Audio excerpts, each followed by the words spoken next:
Good morning, ladies and gentlemen. Welcome to this meeting of the Planning Applications Committee on the 29th of March. This meeting has been live streamed and will be made available on the Council website for public viewing.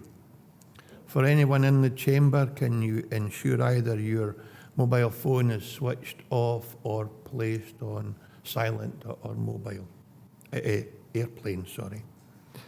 For remote participants, please follow the good practice guidance, which includes muting microphones and switching off your video when you are not addressing the meeting, writing speak in the team chat function when you want to contribute. If you're in the hall, you can do this on your iPhone or iPad. Please don't repeat contributions already made by other members.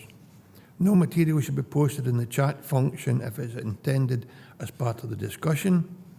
The usual standing orders apply, including that any votes will be undertaken by roll call.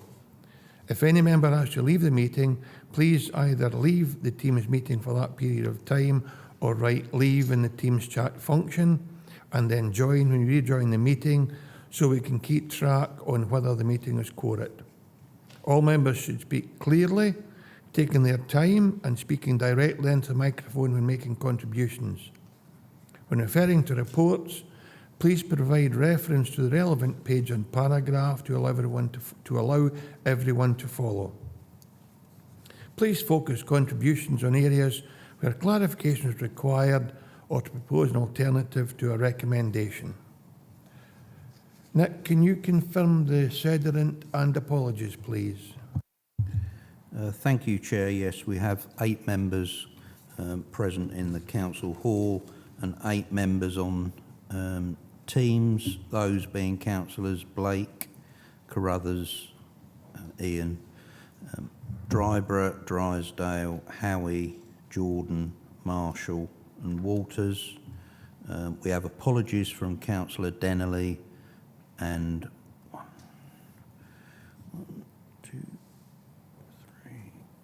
3 members not present at the start of the meeting. Thank you, Nick. This is the point where I look for declarations of interest. Andrew? Thank you, Chair. As you know, we've got a few items from Shanraw, my ward, in today, and I have 3 interests to declare.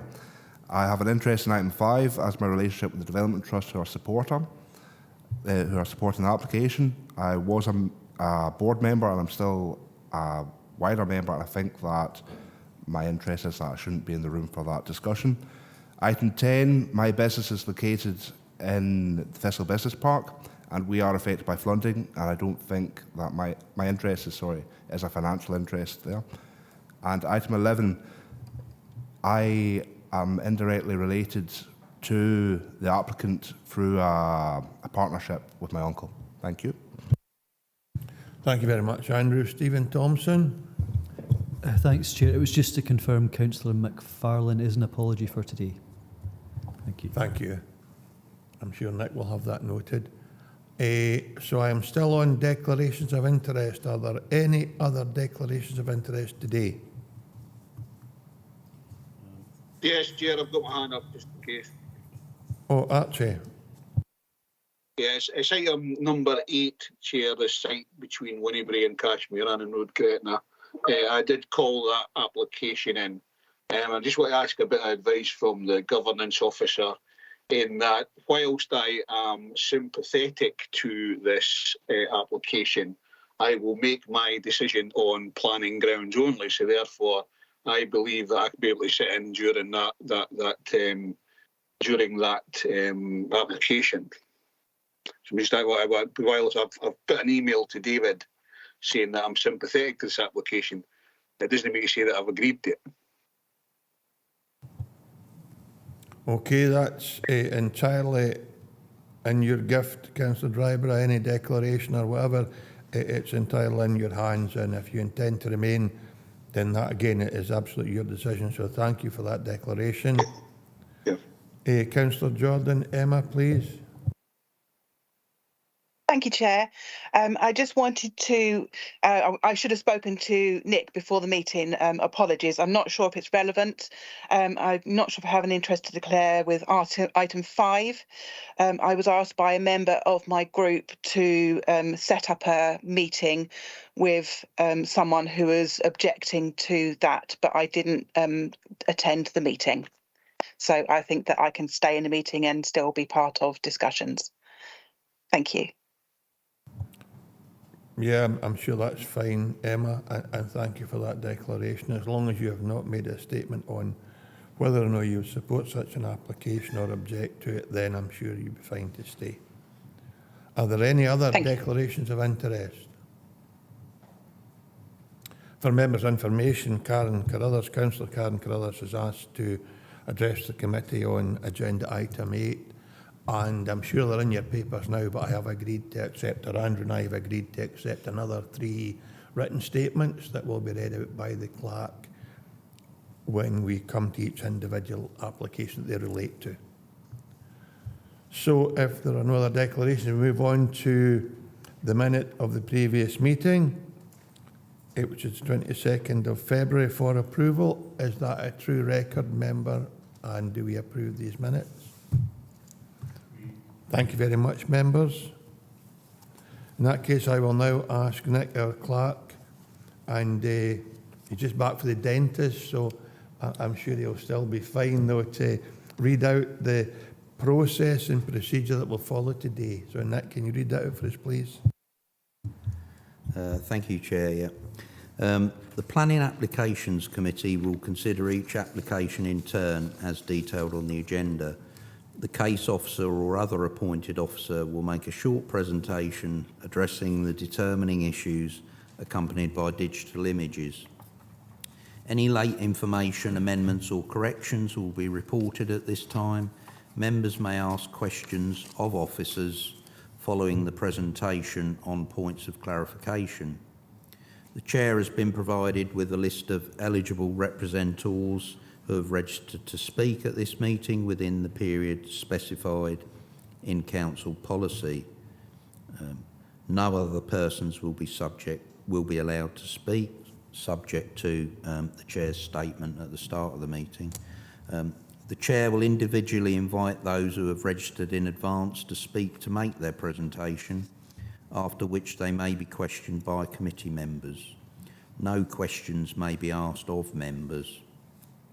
The order of eligible parties being heard will be as follows: third parties objecting to an application, third parties supporting an application, statutory consultees objecting to an application, elected members of Dumfries and Galloway Council who are not members of the Planning Applications Committee.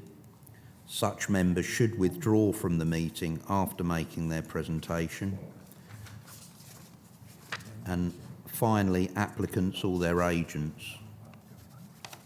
Representatives were offered the option of attending today's meeting in person, joining remotely via MS Teams, or to provide a written statement to be read out on their behalf. And a copy of the public speaking list is available from the committee officer taking notes of our proceedings and has been uploaded to the Teams chat. Presentations will be strictly limited to 3 minutes per person, excepting for national and major developments, which by their very nature are more complex, where the time limit will be 5 minutes. The chair of the committee will ask you to come to a conclusion if you take too long. Representatives are encouraged to use the time allotted to clarify any points they consider material and address the determining issues. Certain matters are not normally material planning considerations and will not be taken into account by the Council when deciding on a planning application.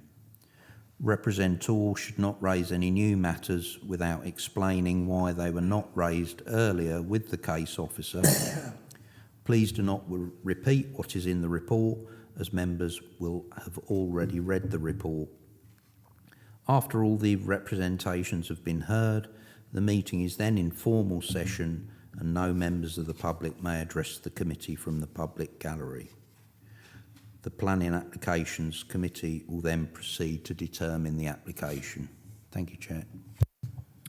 Thanks very much, Nick. We move on to agenda item number 4, an application for the erection of 29 dwelling houses and formation of vehicular access onto Terregles Road, land to east of Maxwellton Station Road and south of Terregles Road, Dumfries. This is an application for full planning permission, reference number 21/105. No, sorry, I'll do that again. 21/0571/full. The recommendation is to approve subject to conditions, and the case officer is Chris McTeer. Chris, will you take us through your presentation, please? Thank you very much, Chair. Good morning, members. Just before I begin, there's a couple of typos I want to highlight in the report. Paragraph 4.5 at the very bottom of the page should read the layout of the proposed development rather than the layout of the proposed development. I'm not lapsing into Burns with that one. It's just an unfortunate typo there. And in paragraph 4.34, it should say, notwithstanding this, it is recommended. There's an I missing from that one, so I'll move on with that one. So the application is in front of you today, as the council scheme of delegation requires applications with 6 or more individual objections to be considered by the Planning Applications Committee. The site location and description are set out from paragraph 1.2 of your report. However, in brief, the application site comprises a former fuel and oil depot off Terregles Road in Dumfries. The site extends to approximately 1.76 hectares in size and is identified in LDP2 as an allocated housing site, and its allocation number DFS H221, which allocates 26 units up to 2029 in the current plan. The site is accessed from an existing junction on Terregles Road. There we are. And you can see down the eastern side of the site, the cycle route NCR7 runs down from north to south, and the existing dwellings on Maxwellton Station Road are located to the west. Planning permission sought for the erection of 29 dwellings, and in addition to it being an allocated housing site, the site is also identified as a strategic priority through the Strategic Housing Investment Programme, and the development is proposed to be 100% affordable housing. You'll see from the pictures that are just coming up and the report that this is a brownfield site, and remediation of the site has been agreed between the council and SEPA as well. So, turning to some of the detail, the dwellings are mainly semi-detached blocks, but there are some bungalows proposed in this development as well. And there's just some plans of the house types being used there. Finishes are a mix of smooth and multi-facing brick to the walls, grey concrete tiles to the roof, and UPVC windows and doors and rainwater goods. I'll just run through some pictures of the site. Wasn't the best day when I was out taking pictures, but you can see there the site entrance. So that's looking back towards Dumfries on Terregles Road, and the site is just accessed in there. And that's looking at it the other way. The dwellings there are just located at the top of Maxwellton Station Road. So looking at the site from the east, this is from the footpath access down onto the cycleway, which runs down the east of the site. The two dwellings that you can see in the picture there, the one on the right is Briggside, and the old station house is the slightly larger one located on the left. And that's just an image down the cycleway. You can see the station house just to the right there. Just beyond, in the sort of the middle ground of the picture, just beyond the fence, in the bushes there, what I assume to be the old platform for the station is still there, but overgrown in amongst all the undergrowth there. So this is just looking back up the cycle path from the very southernmost point of the site. So that just gives you an idea of the sort of depth of vegetation between the edge of the site and the cycle path. So that's looking across the site from the east, again looking into the back of the dwellings at Maxwellton Station Road. So you can see the site is the former oil depot, so it's relatively flat, and you can see the dwellings and trees and the existing buildings which are on site. You can see they're to be demolished as well, but we'll see that in another photograph. Again, this is looking from the north, so this is standing with my back to the site entrance, just looking down from the north. So this is the other side of the existing dwellings of Briggside and the station house as well. And you can see there the sort of single-storey, kind of not quite porter cabin style, but sort of flat-roofed, the old office buildings there to be demolished.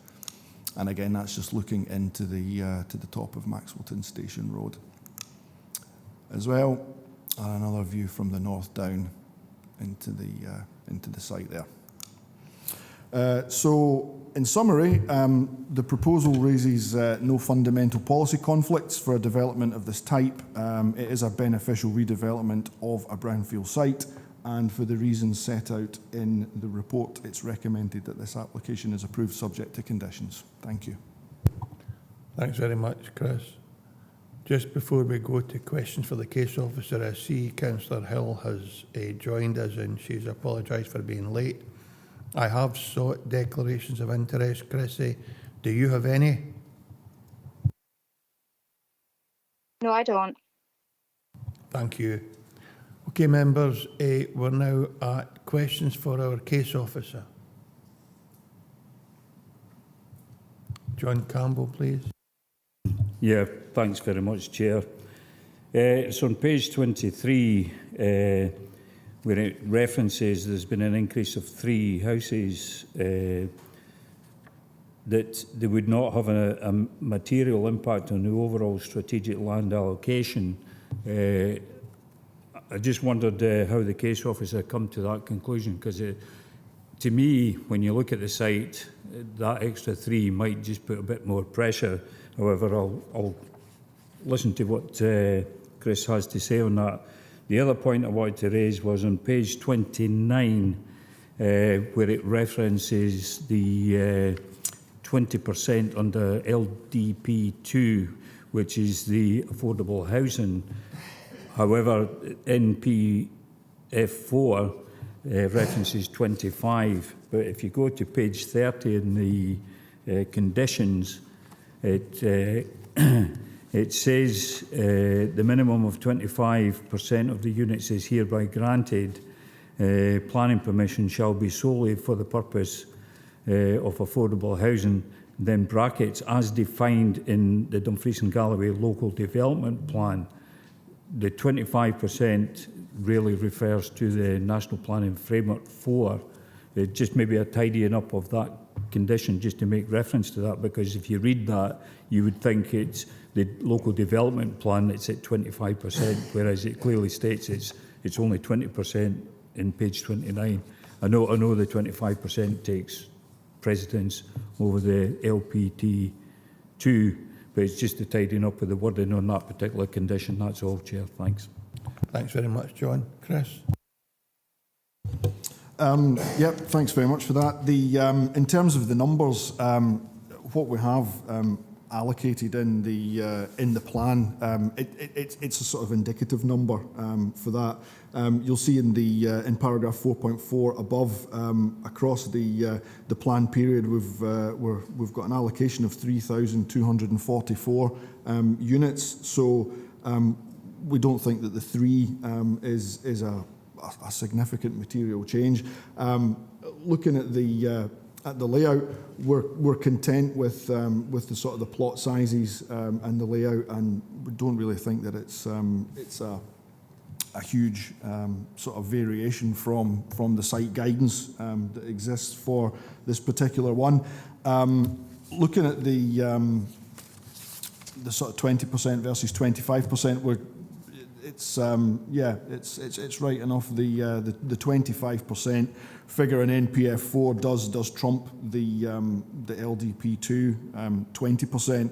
Obviously, it's the newer policy document which is now part of our development plan. I think it could be that the condition probably needs to be tidied up slightly. I think maybe David or Laura could come in for that, because affordable housing as a definition, we normally link back to that as defined in LDP2, but I'm not sure what the definition is in NPF4, if it's actually in the glossary or not. Thanks, Chris. Laura wants to go in. I think David will just tidy up for us. Thank you, Chris. Thank you, Councillor. This was something that I'd looked at when I'd pre-read the report, and like yourself, I'd wondered whether it should make reference to the NPF4. But it's, my reading of it is that it's relating back to the actual definition of what affordable housing is, and that further detail is what's provided in our own local development plan and supplementary guidance, as opposed to it being the NPF4. So I was quite happy with the wording, but I don't know if David, on reflection, wants to change it. David, you want to add anything? Thanks, Chair. That's exactly what I was going to say. If you look at the wording, it's relating to what the development of affordable housing is, and that's given in the plan. The actual percentage has been effectively trumped by NPF4, and that's why we're saying that. This is a belt and braces condition anyway. If it is developed by who the applicant is, then really it shouldn't kick into play. It's just if it were to be sold on the open market, we want to make it clear that a third-party developer would have to have 25%. John? Thanks for letting me back in, Chair. Yeah, could there be a risk that, if it does get sold on, that they could use that argument and say it should be, the LDP2 rather than the National Planning Framework 4? I don't know. I think, well, it is something which obviously has changed as a result of the February adoption of NPF4. It does clearly state in, if you look on, there we go, page 23, paragraph 4.2, section 24.3 of the Act provides that in the event of incompatibility between the provision of the National Planning Framework and the provision of a local development plan, whichever of them is later in date is to prevail. So I think there's a robust position there if somebody was to try and challenge that NPF4 basically wins out on this one. Thanks, Chair. Thanks. Thanks, John. Thanks very much. I've Pauline Drysdale, and then I've got David. Pauline, please. Yeah, good morning, everybody. Thank you, Chair. I'd just like to ask Chris McAteer, if possible, the following question. At the moment, we don't have a breakdown of the number of bedrooms in each of these homes, Chris. Now, I don't have the stats for Dumfries. Obviously, I look more closely at my own ward. But across the region, we have a severe housing problem for families that are looking for 3-bed homes in the RSL sector.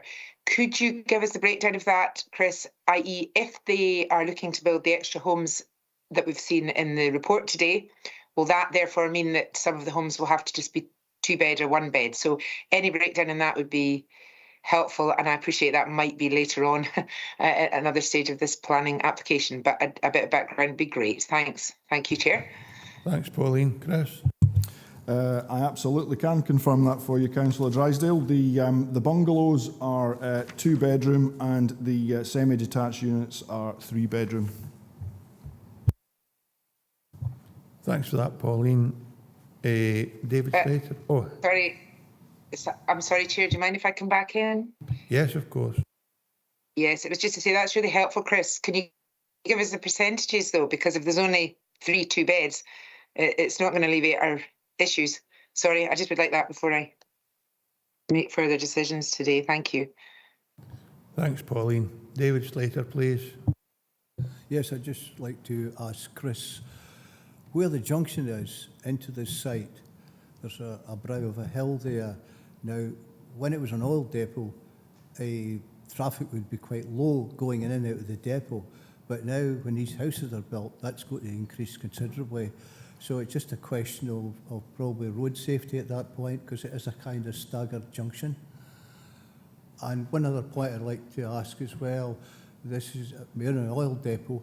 The land may be contaminated, and will that be dealt with? Thank you very much. Thank you. I'm sure the report confirms both of these things, David, but Chris, please. Yes, the council roads officer is content with the actual site access and by extension the approach to the junction. I do know where you're coming from, because you do come over the brow of the bridge there towards that, but they have looked at it from a road safety point of view, and they're quite happy with that. In terms of the site itself, yes, you're right. There's a risk of contamination, or a previous from its previous use as an oil depot. We have, between the council's contaminated land technician and SEPA, they've agreed a remediation scheme for this, and as far as I know, that's to be sort of subject of a separate funding coming in for that one. But the site will be cleaned up to a standard that's been agreed between ourselves and SEPA before any building work takes place for that. Thank you. Thanks, Chris. I note in the chat that Councillor Drysdale says she did not receive the breakdown. So if someone can share that with her, that would be helpful. Thanks, Chris. Just to confirm, is it just the number of the bungalows versus the semi-detached ones? There are there's three bungalows, and the rest of them are semi-detached. So the bulk of them are 3-bed properties. So if you want specific detail, Pauline, you can link with Chris afterwards. But the 3 bungalows, the remainder are all 3-bed properties, Chris believes. I now have Councillor Hislop and then Councillor Walters. Ivor, please. Thank you, Chair. It's with regard to the noise nuisance, or perceived noise nuisance, with regard to the existing business. Are you content that, I think there was 3 or 4 buildings have their gable towards the garage, and I think there's was it a solid wood fence going in?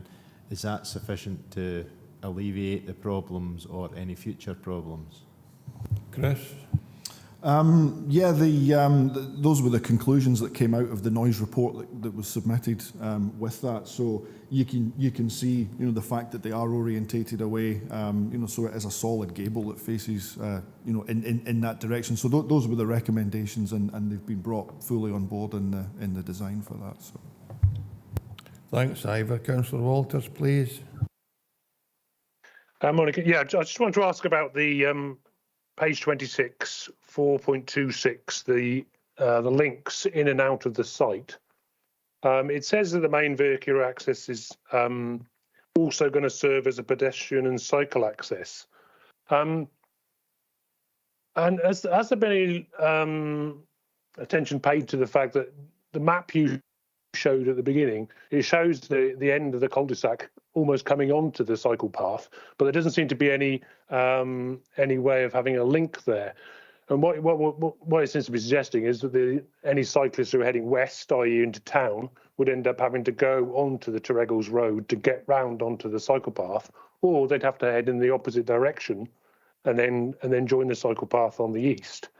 Now, the development that was done opposite there, the development was done and it was closed off from the cycle path, and then eventually the council decided to put a link onto the cycle path, which is really well used by pedestrians and by cyclists. So is it possible that could be done with this particular development, to have a link directly onto the cycle path for people who are going west? Chris?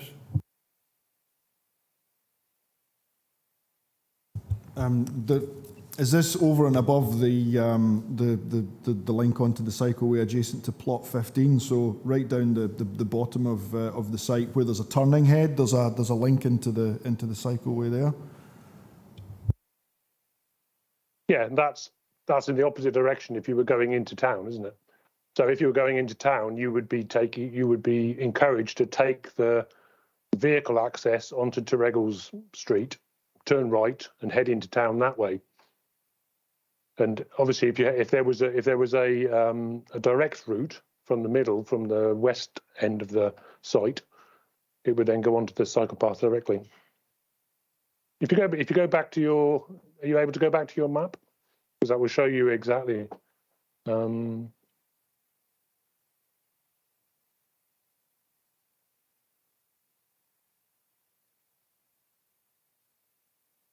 Yeah. So the access at the moment, presuming the access at the moment is at the bottom on the right hand side. Yeah, at the bottom where the green, the two green hedged bits are. Yeah. Chris says yes. Yeah. So what I'm saying is that it would involve, if you lived in one of these houses, it would involve going the other way before you went back up the cycle path. But if you see further up the end of the cul-de-sac, where those three houses are across, there's a possibility of an access there. I'm just wondering why that access wasn't taken. Chris, the problem will be, of course, the application's before us, but Chris, if you can help, or maybe the applicant, when he presents himself as he's here in person, he may be able to help, so we can maybe address that with the applicant if you're not able to do it at the moment, Chris. That's just exactly what I was going to say. We are looking at what's in front of us, and yeah, they're providing at least one link into that, but the applicant is here to speak, so I'm sure that's something that they'd be happy. That's to fine. answer. Thanks, Chris. So, Keith, if you're happy to wait until the applicant presents, I will make sure you get the opportunity to pose a question, and the same opportunity will be for any other member of the committee that might want clarity. If our case officer can't offer it, the applicant's here today. So Stephen hasn't had the opportunity to speak yet, so I'll go to Stephen, and then David, and hopefully we can move on then to the rest of the proceedings. Stephen? Thanks, Chair. It was actually about the energy statement. So in 4.33 and 4.34, it talks about the, well, I suppose effectively this application came in maybe before that guidance was agreed. However, effectively we're being asked to consider setting a suspensive condition around that. In terms of the detail, so I'm sort of wondering how much weight will that have in terms of what we would expect to see in terms of that compliance with our energy goals, and also do we have any indication or direction as to what that looks like in terms of sources of energy for the homes, whether that be PV or air source or whatever that might be? Thank you. Chris? Yes, you're absolutely right. The application came in before we adopted the supplementary guidance in support of policy OP1F.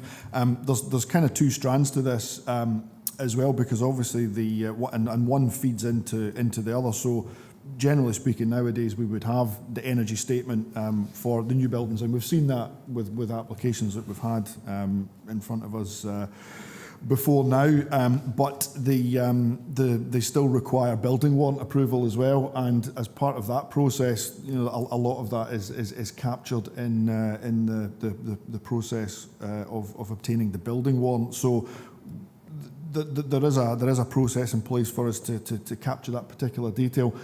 Again, it might be worth asking the applicant as well, just if there are any specifics of, you know, whether it's photovoltaic panels and the like. For that, a lot of the energy sort of saving will also be part of the building and materials process as well, in terms of insulation, double glazing, that type of thing. But we can capture that with the energy statement as well. But it feeds into the building standards process, where we have been able to to sort of capture that type of thing is with the ducting for the electric vehicle charging. So that's obviously a condition that we add on as a matter of course, because it is something that we've kind of adopted as a policy as a council. So I hope is that okay. Thanks, Stephen. I'll invite you back when the applicant presents. David, I think you'll be last, then we'll move on. Yes, thank you. The part of the site that goes down past onto the walkway or the cycleway, there's obviously trees and vegetation there. Will that be left as regarding wildlife and things like that? Further down there was a load of trees actually cut down further down, but that's another matter. But I just wondered if the vegetation would be actually left there. I believe there's to be a fence built there, but will the vegetation be left on the cycleway or it will be cleared away? Thank you. Chris?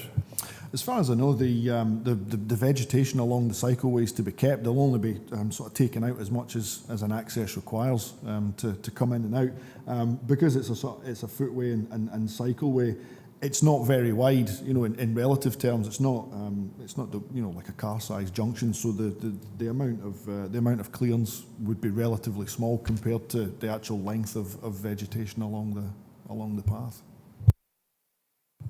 David, the other David has just reminded me that it's out with the boundary of the development site. Therefore, the applicant would have no right to intrude on that element of the vegetation anyway. Thank you very much for that. If there are no other questions for our case officer, we'll move on then to representations. We have statements from Natalie Little, Cara and Brian McClatchy, John Howell and Anne Johnson, and I'll ask Nick to read each of them in turn, and he will time himself at 3 minutes exactly. I'd like you to stop the presentation and move on to the next one. Thank you. Just whenever you're ready, Nick. Thank you, Chair. First statement from Natalie Little. I'm deeply disappointed that this proposal has been recommended for approval despite the 24 rejection letters from concerned members of the public. We feel there are a number of issues that have not been adequately addressed in the report. 1. Traffic. In the consultation response submitted November 14th, 2022 on roads, there was mention of the fact that the junction from Terregles Road, C14N Public Road, into the new development was to be altered. There has been no mention of the fact that there are 4 junctions within roughly 100 metres of each other: Yarrow Avenue, Station Road, development site, and the junction on the opposite side of Station Road. A traffic study needs to be undertaken to look at the amount of traffic coming along the Terregles Road, C14N Public Road, and particular note should be given to the speed in which traffic comes across the bridge. Travelling from Dumfries town centre to the site means that you come over a blind humpback bridge which is already straight onto a crossroad. There is then another junction onto Maxwell Town Station Road directly after, which is already a very busy junction with hospital traffic. Accidents have already occurred here. This is not to mention the fact that Station Road can rarely be accessed both ways due to the parked cars outside the local garage. It is difficult at peak times to get past and then onto Terregles Road without an increased flow of traffic. It is important to also note that Yarrow Avenue is the main access point onto the cycle path, with children and adults accessing this on a regular basis. The increased traffic could have consequences on pedestrian safety. The road is also a school route. Barn Hill is a large development and children walk along the road to Laurie No Primary. It also states in the consultation response that the layout may work in principle. It doesn't appear to take cognizance of the principles of designing streets /NRDG. Therefore, surely the layout of the development and junctions needs to be looked at in greater detail to ensure it fully meets the principle of NRDG design in streets. 2. High density housing not in keeping with local area. We bought my current property because of the quiet and private area. We were under the impression that this whole area was earmarked for low density housing. We have major concerns with 29 houses being squeezed into a small 1.2 acre site. This is complete overdevelopment. The proposed houses are not in keeping with the current houses, both our house, Briggside and Maxwell Town Station House, as well as the unique and bespoke houses along Maxwell Town Station Road. And that's 3 minutes, Chair. Thank you, Nick. Move on to the next one, please.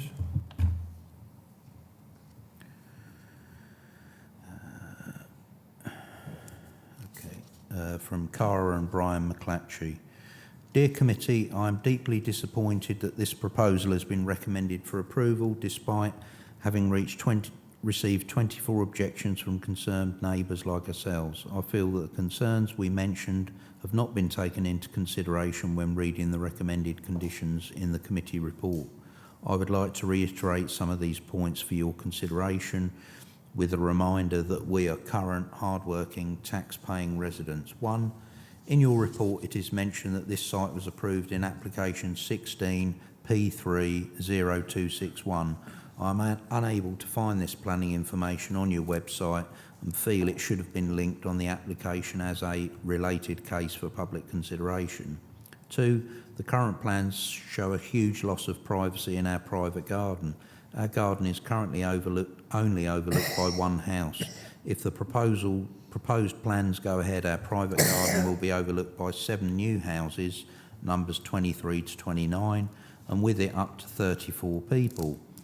This significant increase in loss of outlook would be unduly overbearing and have a domineering impact on our amenity. These facts are particularly true with number 29, where the front of our house would run parallel and be directly opposite the back of the property. The proposed overlooking houses will naturally cause a loss of natural light in the evenings. This will have a significant impact on our way of life and therefore our amenity. 3. The proposed plan of 29 houses in a 1.2 acre area is overbuilt. According to the LDP2, the area was recommended for 26 houses. In such a high density housing proposal, a difference of 3 houses is significant. 4. The current designs are not in keeping with built environment around the area. Our house was built in the 1800s. Lots of new properties would make our house stand out like a sore thumb and prejudice the character of our house. The historic nature of our house as the old train station is significant. Other houses on Station Road and Yarrow Avenue are mostly single-storey houses, and a development of 26 two-storey houses would significantly change the outlook of the area. 5. According to the plans, the garden of house number 29 overlaps with our driveway. This will impede our ability to come in and out of our property, as well as for visitor parking. The proposed plan suggests narrow lane access to our driveway with a turning circle. The expectation that we should reverse this distance, up to 60 metres, is dangerous and unrealistic. This is true also for access for bin lorries, delivery drivers and emergency services. A turning circle in the position of house number 29's garden would be more appropriate. The access to the narrow lane is shown to come out of a bend of the new road. Line of sight should also be considered. That's 3 minutes, Chair. Thanks, Nick. Move on to the next one, please.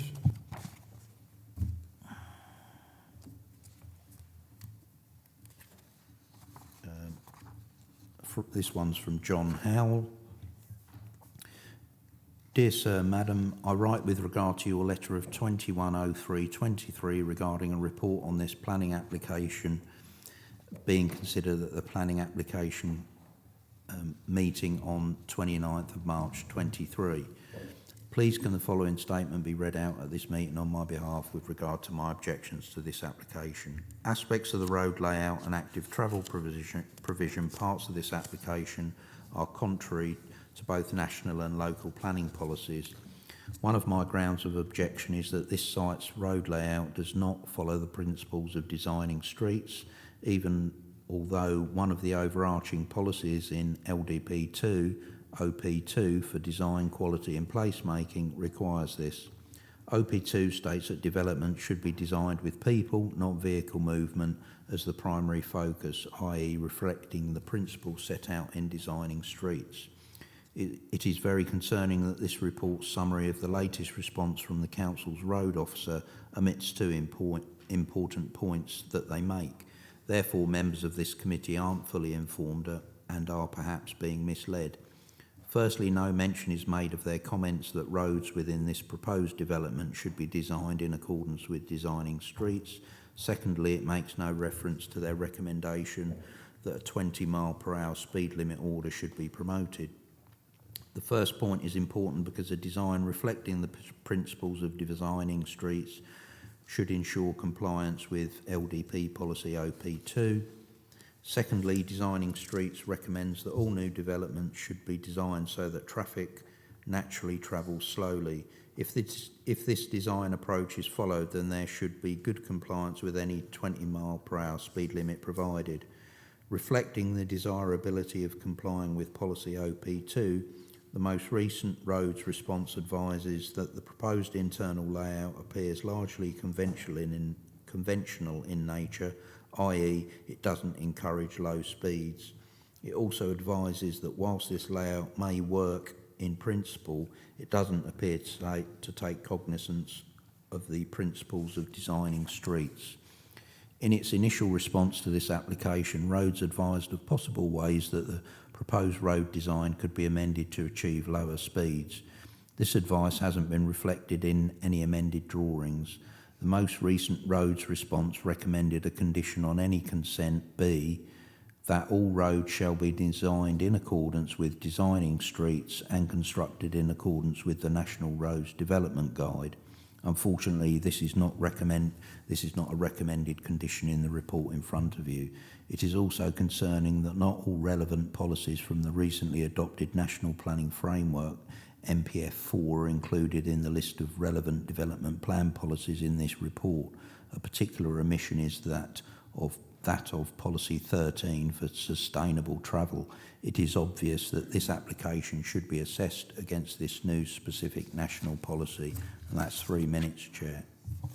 Thanks, Nick. Next one, please.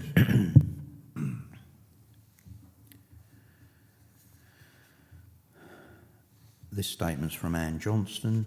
I want to make you aware that some of the sustainable and active travel provision in this application is contrary to both national and local planning policies. This non-compliance hasn't been fully exposed in the report before you today. Please, committee members, note that none of the statutory consultees on planning applications are required to comment on compliance with any of the sustainable or active travel policies in LDP2 or NPF4.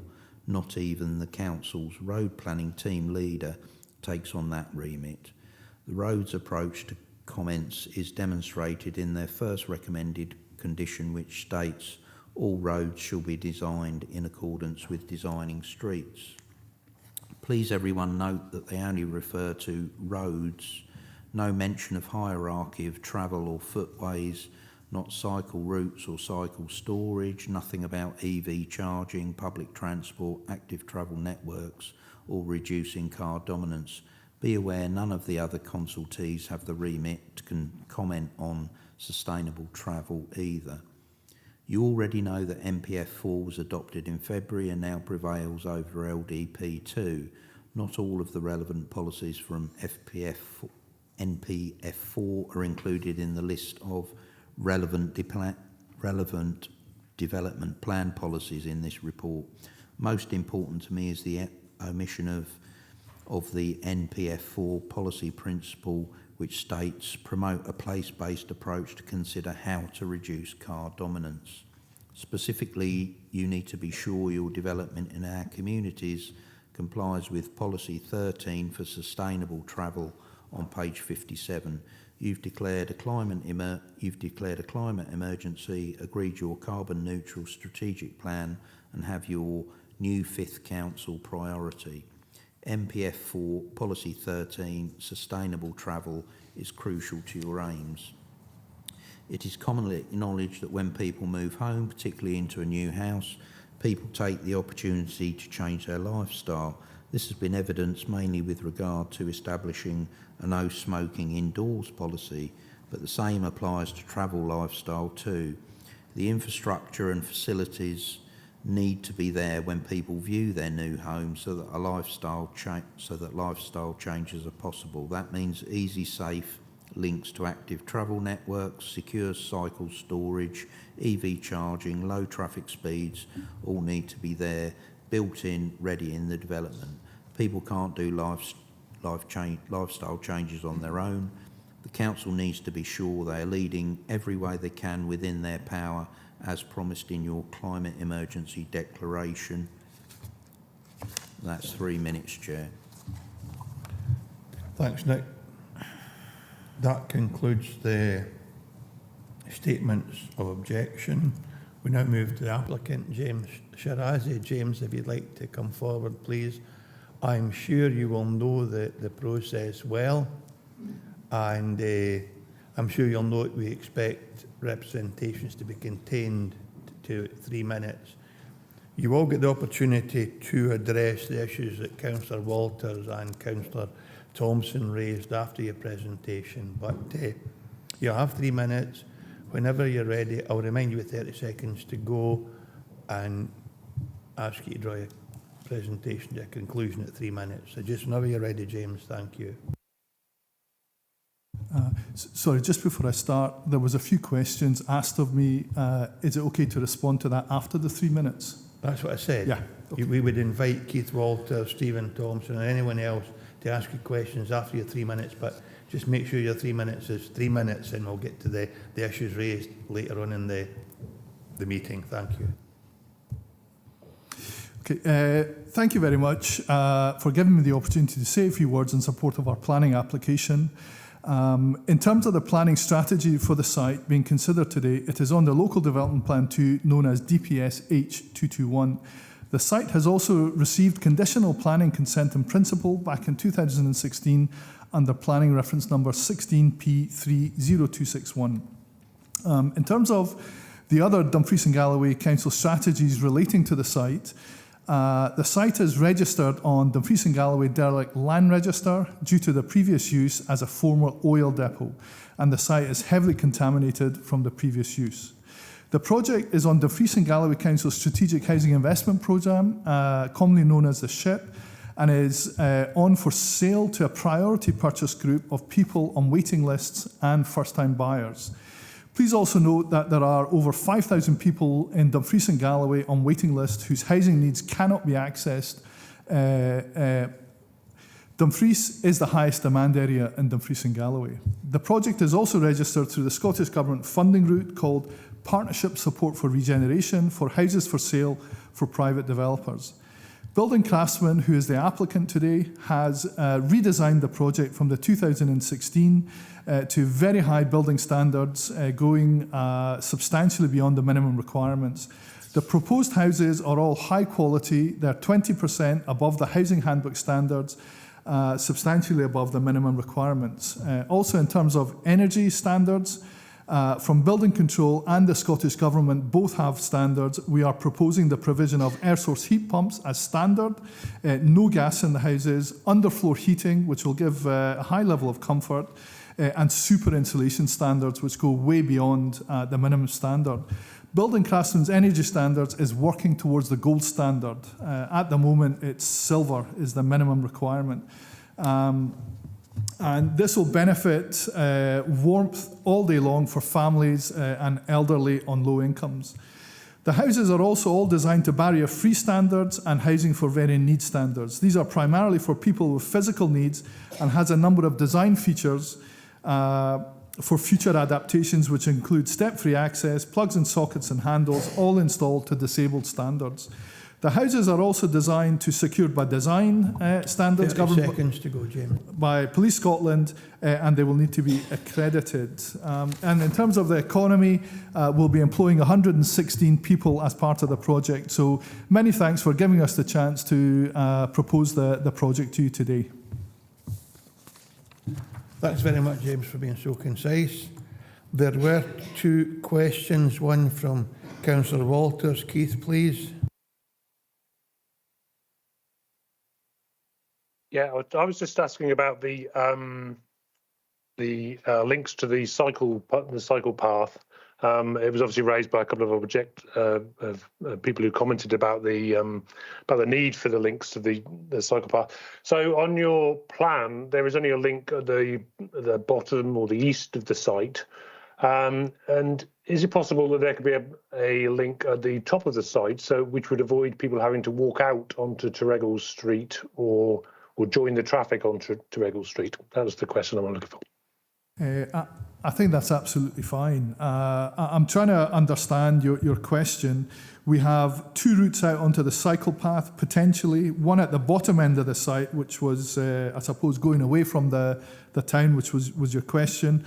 And then there's another one where the courtyard is, and that again goes on to the cycle path. So that would be the only other opportunity we could have to connect on if that was a requirement. I think most people would just stay on to Regulus Street to go into town instead of coming into our development. But if it's a requirement today, then there's no problem putting one further up. The cost of these types of things are fairly minimal. So we're happy to put that in. Thanks, James. I mean, if you're happy to put it in as an undertaking, members would be content with that. We don't want to add additional conditions that are not necessary. So if you're happy to agree with that, that'd be absolutely fine. But that's entirely up to you. So, Keith, if you're happy with that, I've got Stephen Thompson now, and then I've got Councillor Giusti, Vice Chair. Thanks, Chair. Thanks, James. So it was just in terms of the energy statement. Obviously, you mentioned there just about the air source heat pumps and the extra insulation, and going way beyond. I think you used a few times. It was just to get a sense of how much beyond. So way beyond. It doesn't really sort of put it into any sort of quantity. But I mean, you've talked about the silver standard and the gold standards that you're aiming for. But just to get that bit of detail about what actually will that make, and in terms of meeting the emissions and the sort of carbon neutrality, if you like. Thank you. Thank you, Councillor Thompson.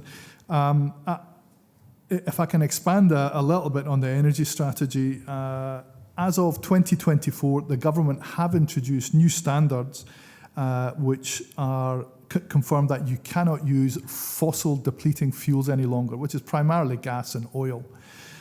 So we took a decision a couple of years ago to stop using gas in our buildings. We no longer use gas, so we're probably a step ahead of where the energy policies are going. All our houses,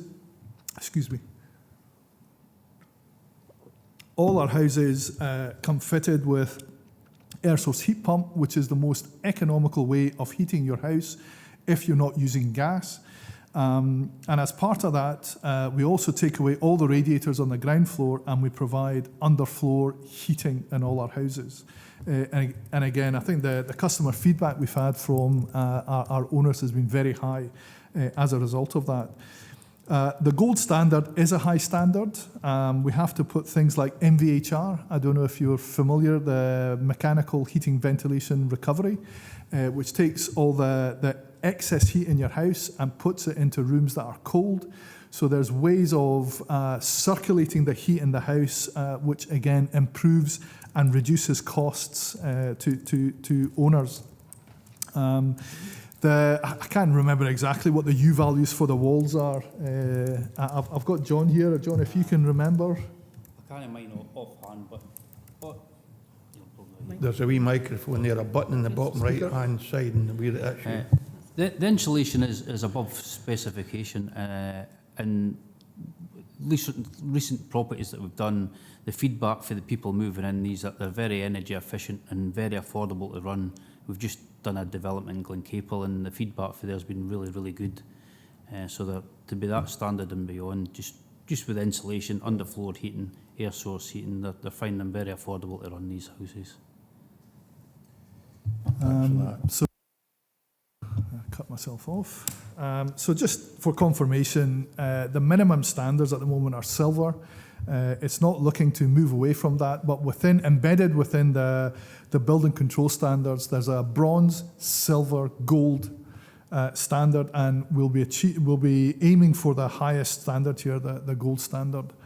And what it means is if there are elderly or families in these houses, then they can have all-day heat, and that's what the air source heat pumps are best at. Is they're on 24 hours and they can give 24 hours heat. And I think in our kind of contemporary society just now, a lot of people working from home will benefit from those the standards. And we do also have, sorry, it's probably not energy efficiency, but we've got spaces within the houses that you can work from home as well, just to try and reflect where we are just now. Thanks, James. Stephen, did you want to come back? Yeah, I mean, I think that's helpful a bit, and certainly gives a bit more detail than was in the report. Maybe not everything, but I can certainly search that up and to find out the actual the values that maybe weren't able to be made available today. Could I just maybe ask another question, just in terms of the representations that were read out? One of them did talk about overlooking, and it was just to get a bit of response back about how that has been addressed or mitigated against in the design and layout of the housing. Thank you.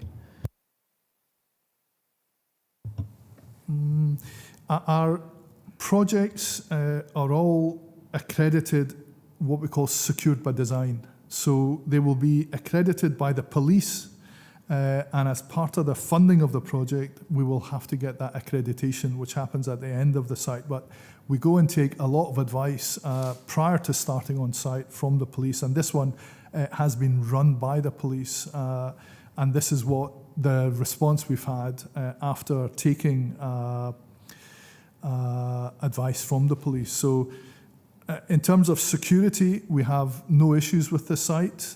It will achieve a very high security standard. And in terms of overlooking, and I think some people mentioned densities as well, for 1.5 hectares, which is 4 acres, we would normally build something like 10 to 15 units per acre, and this is at the bottom end of that. This is under 10 units per acre, so we would classify this as very low density for the types of housing that we are doing. So I appreciate, changes is sometimes a difficult thing, especially if you're a neighbour of the site, and we'll, during the construction process, mitigate any problems or issues. But long term, we have no issues with this project in terms of being overlooked. It's what's there just now is a heavily contaminated site. It's on the register for Dumfries and Galloway. So I'm trying to choose my words carefully here. I'm not sure what other developer. I'd prefer if you didn't choose any more, because that wasn't a part of the question, James. Right. Okay. I'll stop at that then. No problem. Andrew? Thanks, Chair. I've got a question relating to page 20, item 1.6. One of the previous planning applications that were made, 16P 30261. You said in your opening statement that it was approved, but from what I read here, it was classed as withdrawn because the Section 75 was never signed. Could you give me a wee bit of information on that, please? Yes, this is the previous developer submitted a planning application which came to the committee, and there were a number of objections against that one.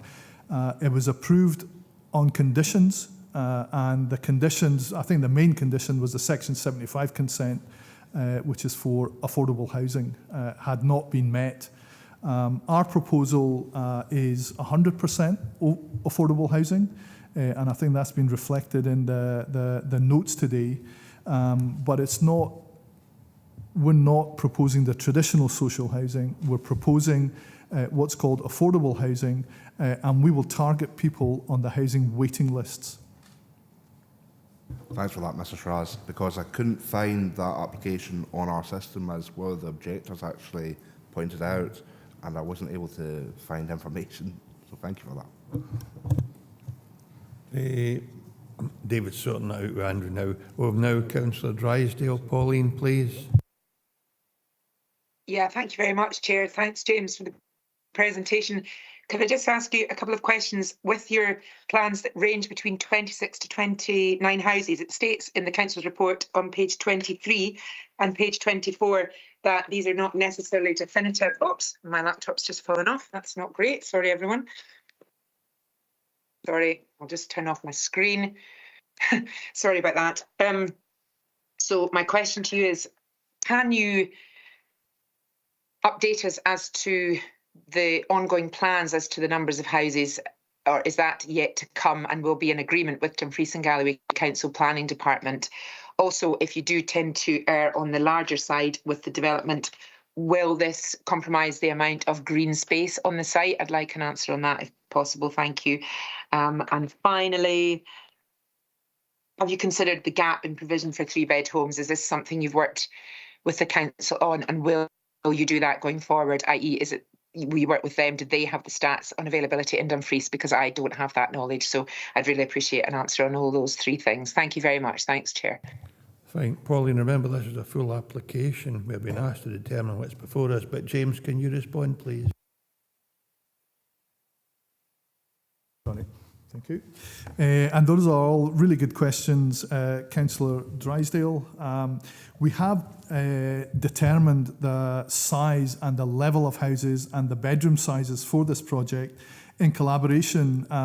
We've been at planning now for 2 years and for the strategic housing arm of the council.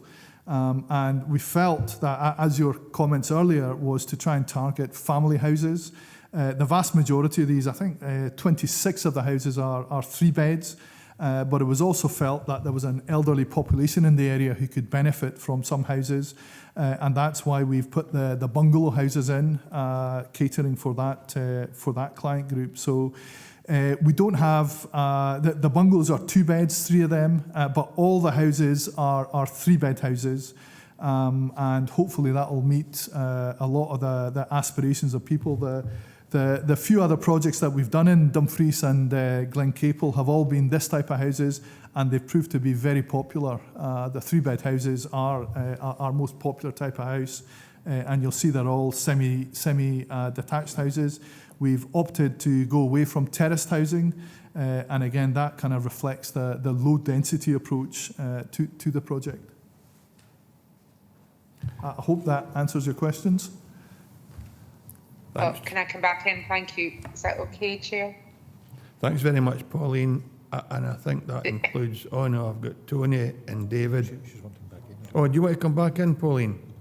Oh, I'm sorry, Chair. Thank you very much. It was just, James, could you confirm that you're going to have the correct amount of green space available on this site for residents, should the plan go ahead? Thank you. Thanks, Chair. Yes. Yes is the answer, Pauline. That's good. Thanks. Tony and then David. Yeah, thank you, Chair. It's just some clarity on some of the statements that you were making in response to the energy efficiency and things like that.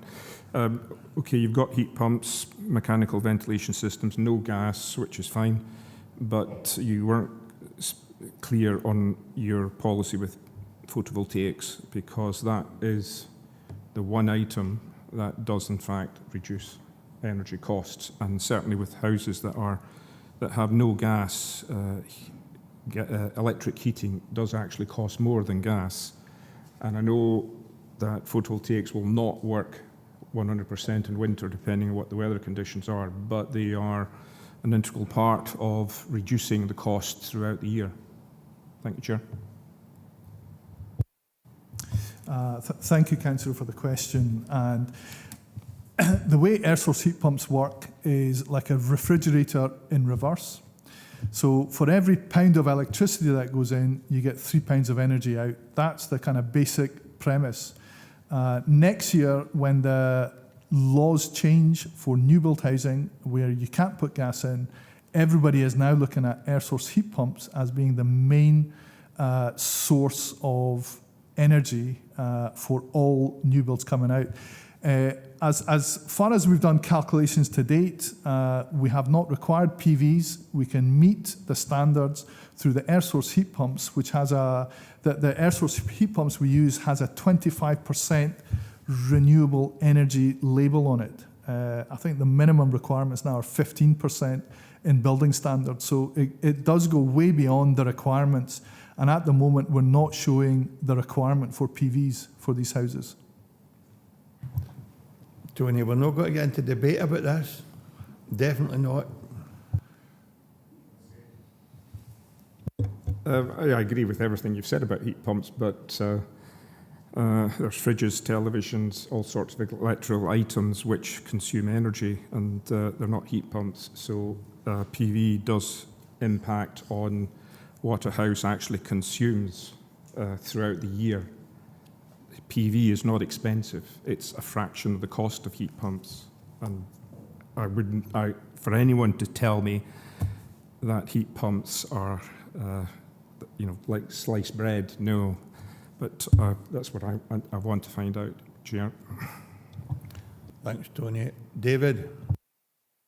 Yes, Chair, the first is just an observation, really. I was quite surprised that the applicant didn't know the U value of houses. So that's the first thing you ask a window installer when somebody tries to come and sell you windows. What is the U value? That is a very important number, that's what it is. And I was surprised they didn't know that number. Secondly, the fact is people have raised concerns about the junctions there. And the fact is, I used to live out there, and it's difficult because to come over the brow of the hill quite quickly. We're having here questions for the applicant. Okay. If it's a question, fine. If it's not, can we just move on? Okay, that's fair enough. Well, you want me to ask? Well, yes. You said about the houses being in good quality. I must admit that's very, very good. But there's still the situation with people raised questions about the access to the site. It's on the brow of a hill. I used to actually live out there, sir, and I have to say it can be a little bit risky at times. So I'd just like you to maybe give more explanation to that, and maybe the planners will look at that again, because it is several rodanes there that need, and it's a blind site. If you want anyone to look at it again, this application will have to be refused and resubmitted, because we're determining it as it is today. And remember, we've all been told the roads manager has raised no objections to the application. So James can respond if he wants, but if you don't like what's before you, you can legitimately, if you get enough support from committee members, refuse the application. But we're determining it on the basis that it's presented to us today. Well, I must admit, if the roads say that it's all right, but it's still a difficult junction, I must admit. So I'll leave it at that at this moment in time. Thank you. Thanks, David. Any other questions for the applicant? In that case, gentlemen, thank you very much for being present today. Members were in session. John? Yeah, thanks, Chair. Yeah. I look at the report and I see a lot of the concerns from the members have been addressed. I'm pleased to hear that the agent or the applicant would consider an extra cycle lane leading on to the cycle path, the old railway line. I'm happy just to go with the recommendations and approve this, Chair. Thanks very much, John. Councillor Dryborough? Yeah, thanks very much, Chair. Having read the report and listened to the responses to the objectors, I'm happy to second John if that's required. Thank you very much, Archie. Any alternative views? In that case, the application has been approved as set out in the papers. Thanks, members.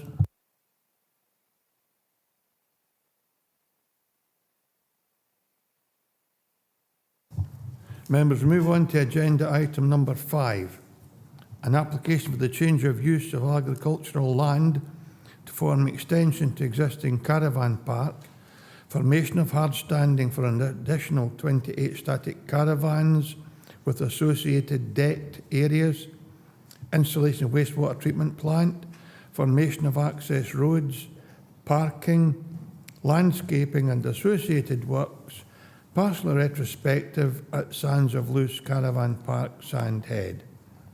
This is a full planning permission, reference number 22/1286/full. The recommendation is approved subject to conditions, and you will see that Billy Murray was the case officer. Billy is now retired from our service. He was a long and valued member of the service, and David has taken on the case and brought it to a conclusion. So David will present the application to us today. Whenever you're ready, David, please. Thank you, Chair. Yes, indeed, it was a case which Billy dealt with. He didn't, unfortunately, have time to complete the report before he retired, so I've taken that on and filled in the gaps. So the first slide shows the context of the site. You can see the northern limits of Sandhead there at the bottom of the slide. And to the northern part, the upper part of that slide, you can see where the existing caravan site is. At the moment, there's 389 pitches within the caravan site. And you'll notice as well where the access point is onto the main road, and there's slides of that shortly. This zooms in to show the actual proposal itself, and you'll note that in the report that it started off as 33 new caravan stances and the erection of a dwelling house. 5 of the caravan stances had already been put in place. The applicant misunderstood that they didn't form part of a previous permission. That, as a result of Billy's discussions with the applicant and agent, was then reduced down to 30 stances and the house was deleted. As the application went on, there was also issues about flooding, coastal flooding, and that then lost a further 2 plots. So what is before you today is purely the 28 stances and no house. Now the red hatched area that you're seeing there at the bottom of the slide, that's the area which has been identified as a flood risk area. And this zooms in on that. You can also see a house at the end of Shore Road, the northern end of Shore Road, called Moncrief. We'll see photos of that later as well. So you can see there is actually, as a result of both a planting area and a flood risk area, there is a separation between the caravan site and the nearest property at the north of Sandhead that didn't exist in the original proposal. These are sections through the site, so you can see the caravans there are relatively low-lying within a low-lying coastal area, and sections running across the other way as well. Now, whilst caravans themselves don't actually require planning permission, because if it's a recognised caravan site, as this is, with a licence, then if you're installing caravans on the site which meet the definition of the 1960 Caravan Act, then they don't need planning permission themselves. So really what you're looking at is the siting, the engineering operations of the stances themselves. But as indicative drawings, that's the sort of caravan that is proposed, absolutely identical to the ones which are also on site at the moment. A couple of other details of engineering operations. You've got the actual access track that would be proposed to be extended from the existing one, and lighting columns as per the existing within the site would be extended into the new area. So some slides. This is from the main road that runs down into Sandhead, the A716, and this is the only point at which access to the caravans to members of the public would be taken. So just to be clear, that there will be no access to the caravans via Shore Road. So this would be the main point where you come in. Moving further along the road, you're looking down in an easterly direction here towards the shore, and you've got the northern limits of Sandhead, where you've got Luce Bay Avenue and the rear of the house Moncrief on the right-hand side, and the caravan site sits on the left-hand side with the application site in the middle. Now this is moving along to Shore Road itself, so I'm just showing this to show the context, but there'll be no vehicular access to the caravans along here. And this comes to an end. The red sign basically identifies where it becomes MOD land. So a proposed hedge would run along the boundary there with Moncrief, and you can just see at the far right-hand side some of the caravans and the location. And then a zoomed-in photo where you're actually seeing the caravans on the right-hand side, application site in the middle. So it's before yourselves because there were 20 objections to the application and an objection from the Community Council, which are a statutory consultee. There is also, you'll note in the report, there is no objection from the other statutory consultees, including Roads, the Flood Risk Management Team, the SEPA, Historic Environment Scotland, the Archaeologist, Nature Scot or Scottish Water, subject to conditions which are covered in the report. You would have a buffer of around about 60 metres or so between the southern end of the development and Sandhead's northern limits. You've got conditions about the flooding as well, which condition 8 would in perpetuity restrict any development on that, so it would put a finite limit to the southern extension of the caravan site. And you'll note that a hedge is also proposed as well. There's quite considerable length in the report on page 38 to 41 of the comments of the Community Council, 2 sets of comments. I'd also point out that the agent responded to the comments there in a 15-page response, which has just been quickly summarised in 3.14.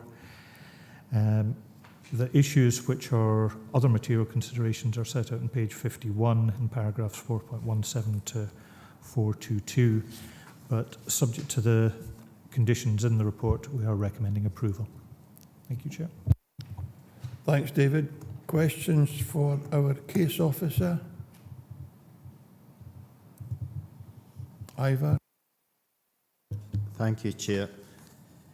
I did look through this to try and find it, but there's mention in the Stonycook Community Council's objection with regard to the James Hutton Institute classing the land as 3-1.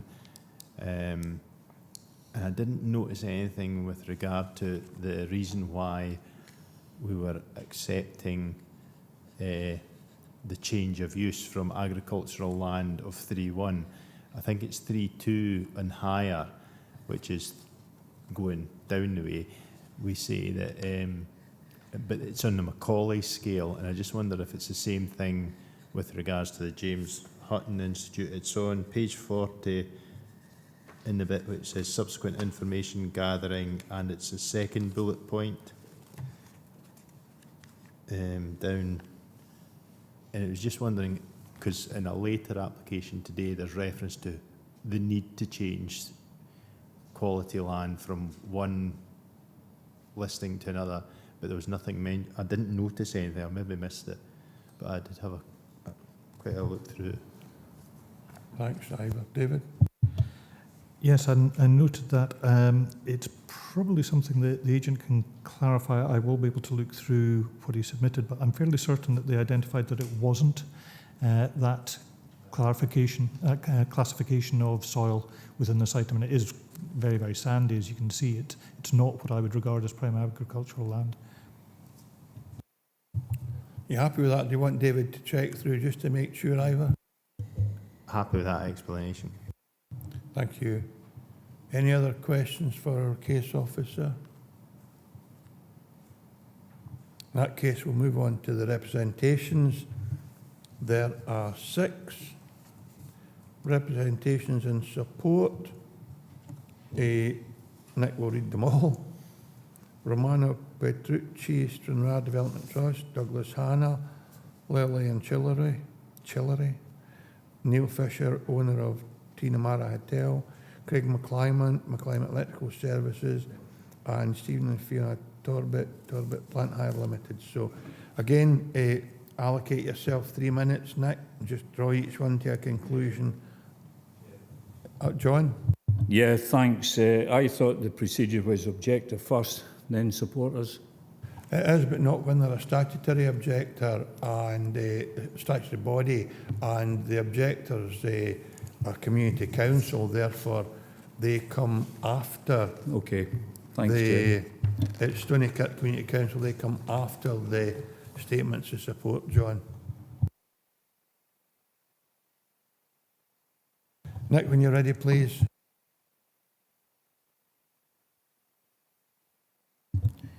Thank you, Chair. So the first one from Romano Petrucci. I wish for the below statement to be read out at the Planning Committee meeting held on 29 March in relation to application 22-1286 FUL.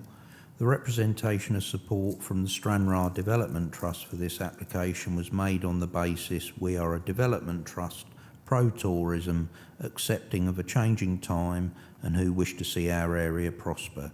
In raising this representation, we are aware that with such applications there are objections which we respect. As mentioned within our representation of support, Stranraer and the surrounding areas have seen great change and challenges since the ferries left Stranraer. The belief of the SDT is that there has never been a better time to develop and grasp the opportunity to make this area a destination resort, because if we do not, there is no doubt the towns and villages will see more and more shop closures, leading in the end to the collapse of the high street infrastructure. If we are serious about bringing positive change to this area and opportunities for our businesses and communities to prosper, we must provide the facilities and accommodation that people require and indeed demand. If we as a region fail to deliver in these areas, we risk seeing visitors and tourists going elsewhere. The SDT views sustainable tourism development such as this proposal as an exciting opportunity for employment, tourism spend and indeed further regional investment. It is our view that Sands of Luce is an extremely well-run local business that is a credit to the family who run it and exactly what our area needs to evolve in a changing world where expectations are high, levels of quality are demanded and local communities dependent on. Stranraer Development Trust fully endorses this application.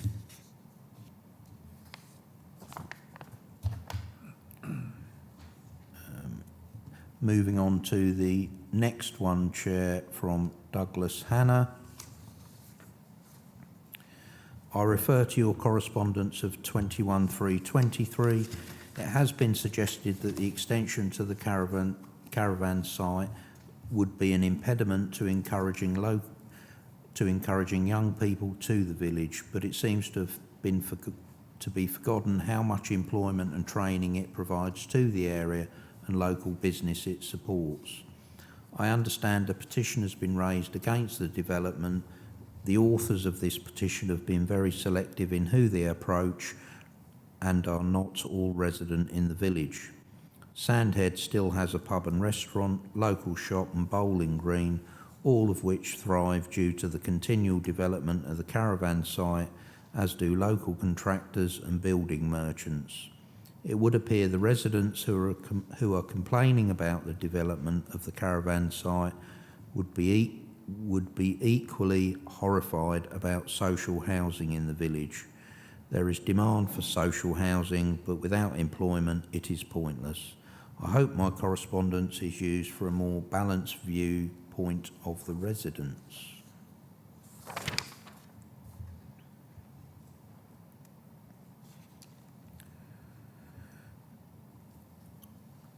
The next one from Lillian Chillery.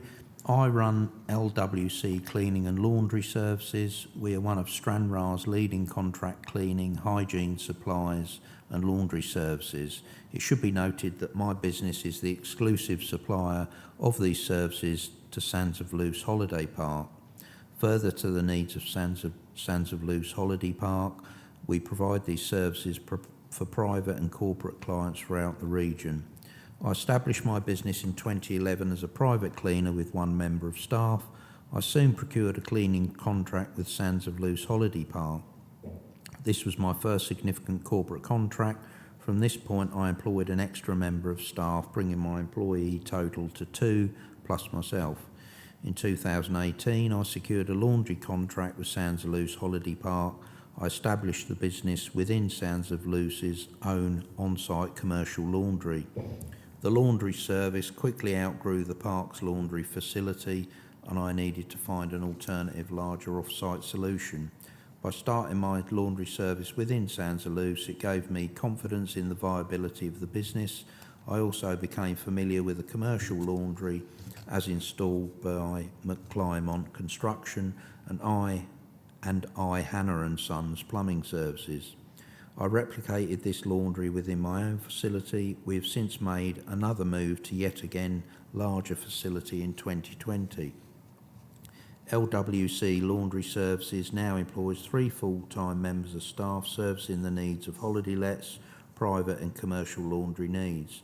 Additionally, I currently employ 15 full-time cleaning staff. Of these, I have 1 full-time member allocated to Sands of Luce Holiday Park's washroom, laundry and communal facilities.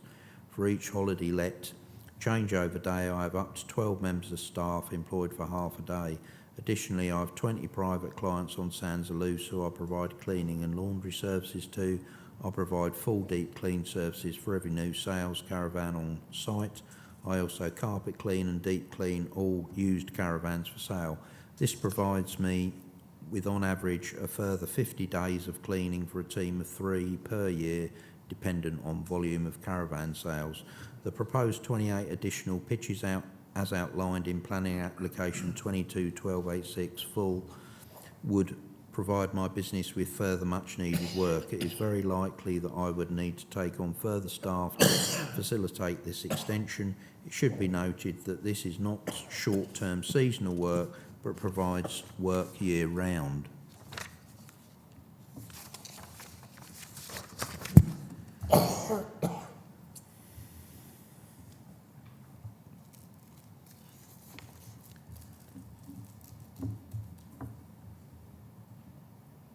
The next one now from Neil Fisher.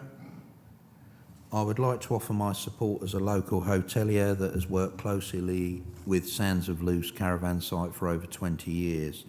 Our hotel, restaurant and takeaway business thrives due to the investment of the local holiday park. The location of the site attracts many tourists and owners and without doubt contributes to tourism, hospitality and many other businesses within Sandhead area and beyond. We continue to employ over 20 local staff and along with Sands of Luce most definitely pay our way in terms of business rates and other taxes associated with running a local business, all of which is then used to support the infrastructure of the roads, the upkeep of the village and to provide investment when needed. The site is well maintained and has strict policies and rules to prevent any disturbance. It has also helped contribute to other enterprises such as Golden Sands Experiences and the new Burkitt Dairy Milk Bar. All these additions are in keeping to the area and again bring growth to new sectors. The site is well laid out and is barely noticeable from the roadside. The plans for the new development appear well thought through and don't impose on neighbouring properties due to many additions that the site has completed over the past few years, such as the plantation around the perimeter of the field, the protection of the dunes, recycling stations and also their carbon footprint using as many local suppliers as possible. Although many might argue that it's becoming too big, would they rather it was too small? The addition of the proposed new vans will undoubtedly increase capacity and this is a welcome addition for the Tainamara, especially in the quieter months when we appreciate the support to keep our small business thriving. I wish the team well at Sands of Luce and good luck in your application. I may also note that the Community Council carried out their own petition to judge the village's response to the application. They failed to mention that they had handpicked which doors to knock on, and they also forgot to contact all my staff that stay locally, including myself and locals that use the hotel. Also, the staff associated with the caravan park never got their say either due to the selected members of the committee carrying out the survey. In my option, it says opinion, this information should be disregarded. We have also had a great association with the site and due to the calibre of customers it attracts, it not only enhances the spend locally, it also helps improve local businesses, including ours, the local shop and beyond.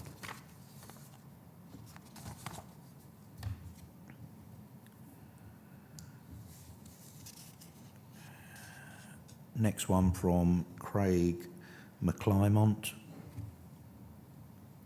This statement is further to my written representation of planning application 22-1286 full. The statement below is an extract of my representation. I wish to ensure all gathered within today's committee to be familiar with it. Our company has been a lead contractor appointed by Sands of Luce to work on their developments and site maintenance over the last 14 years. Our services to the park have included electrical installations, maintenance, testing and compliance, data and fibre infrastructure installation and maintenance, sewage plant installation, commissioning and maintenance, solar PV installation and maintenance, EV charge point design, installation, maintenance. We are based within Wigtonshire, directly employing 4 members of staff and in addition to this have regularly employed around 8 local subcontractors. In the last 14 years, Sands of Luce has become one of our leading clients. The creation of these positions is largely a response to the demand on our services from Sands of Luce Holiday Park. 60% of our direct labour and 90% of our subcontractor work is attributed to projects carried out at Sands of Luce. It should be noted, Sands of Luce pursues the highest of quality in their park. They have a progressive management team who look to future-proof their developments by investing in quality infrastructure and services. As such, I and my employees have had the opportunity to work alongside specialists in data installations, renewables and sewage treatment. To have the opportunity to work alongside nationally recognised specialist contractors within our region is a great and much valued opportunity, and as a result has generated work for us on other projects in the area. The skill sets and contacts our company have developed over our relationship have proved extremely valuable to ourselves and other rural businesses. The specialist skills we have learnt and developed with Sands of Luce have been deployed to other rural businesses which would not normally benefit from such local services on a local level. It should be noted I've worked very closely in the technical design of Sands of Luce Holiday Park's most recent proposal. It includes specialist infrastructure, which is a great opportunity to gain experience on. The construction industry is predicted to enter an imminent slowdown. The proposal would give our company the confidence to develop and invest further. The development would keep most of my staff employed for a period of at least 6 months, but following the construction period, this would also generate further works in both compliance and preventative maintenance. I know it has been suggested that the proposed development would provide short-term employment only. I would strongly disagree with this. Compliance work and periodic testing and inspections generate 50% of our work, and the expansion of this site raises this figure, and that's 3 minutes, Chair. Thanks, Nick. One more. Nearly there. And this is from Stephen and Fiona Talbot.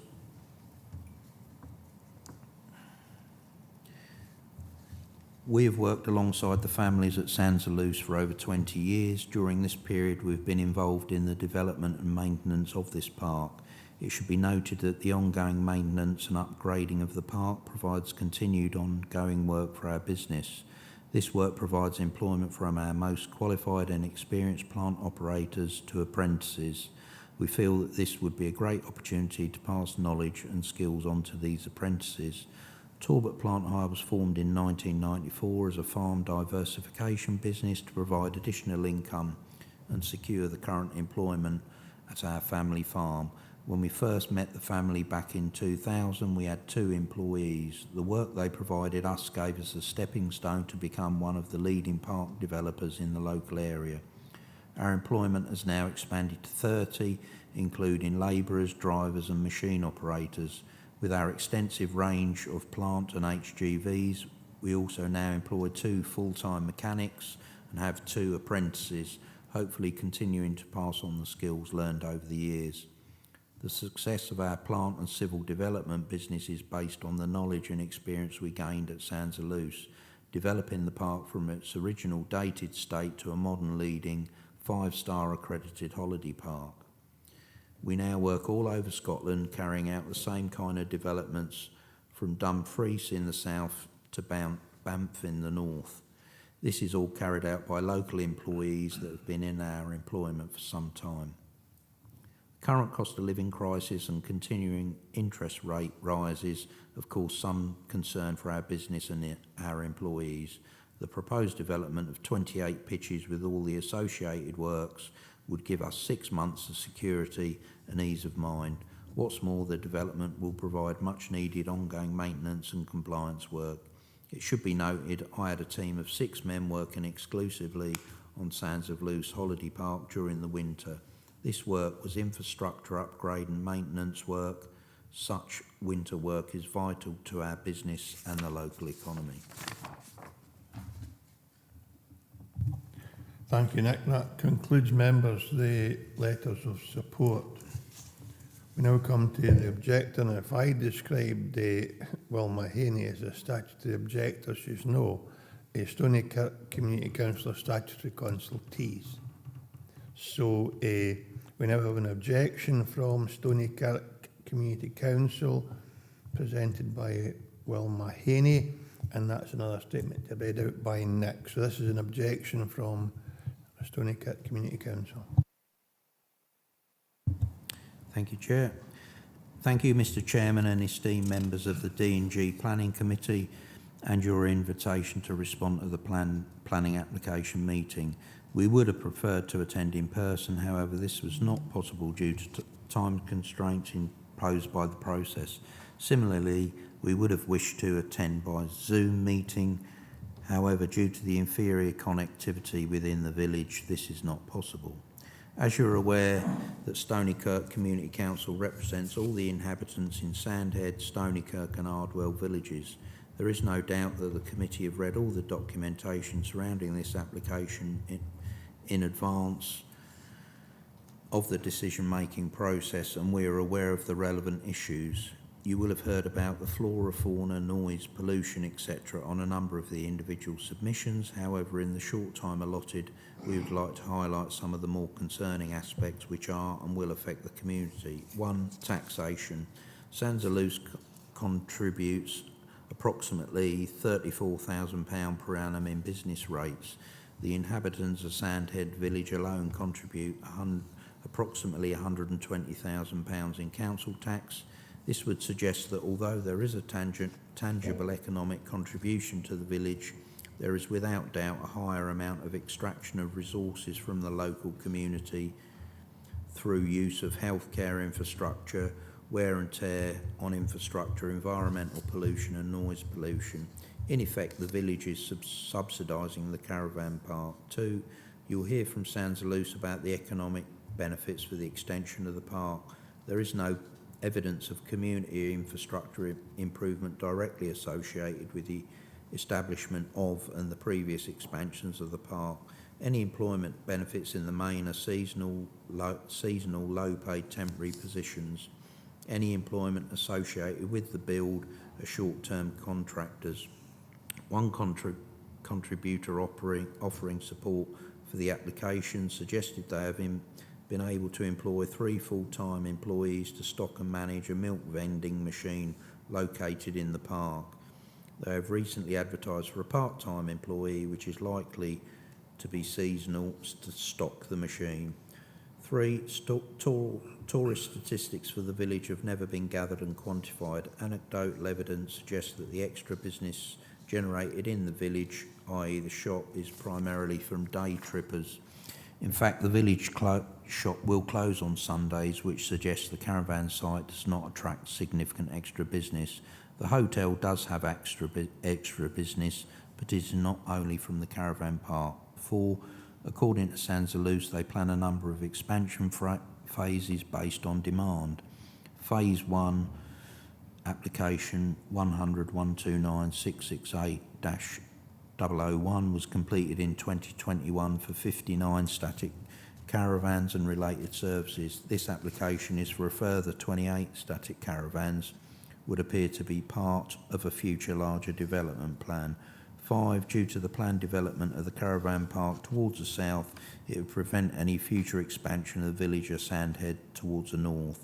The village already has a shortage of affordable homes. This prevents young families establishing in the area and securing the future viability and identity of the village. Both the village and the caravan park presently have unique identities. If this extension is granted, it further raises the question, is the caravan part of the village or is the village part of the caravan park? Thank you for considering this submission. Thanks, Nick. So that just for noting, we've heard the number of supporters and the statutory consultee objecting. We now have Jack Cooper, the agent, and Adrian Patterson, Jack Cooper's the applicant and Adrian Patterson's the agent. If you'd like to come forward, gentlemen, that'd be great. You have 3 minutes between you to make a presentation. That's right, isn't it?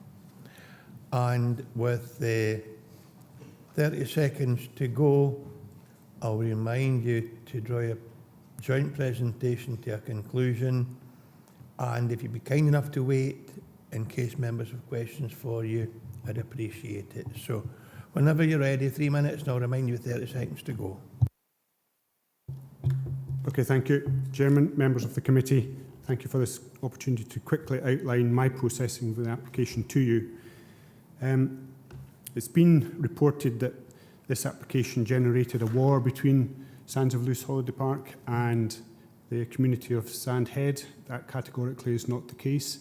The application has been handled with open dialogue at all stages, and we've been working very closely with David Sutty and Billy Murray to conclude any issues that might have been seen to be part of the original application to David and Billy's satisfaction.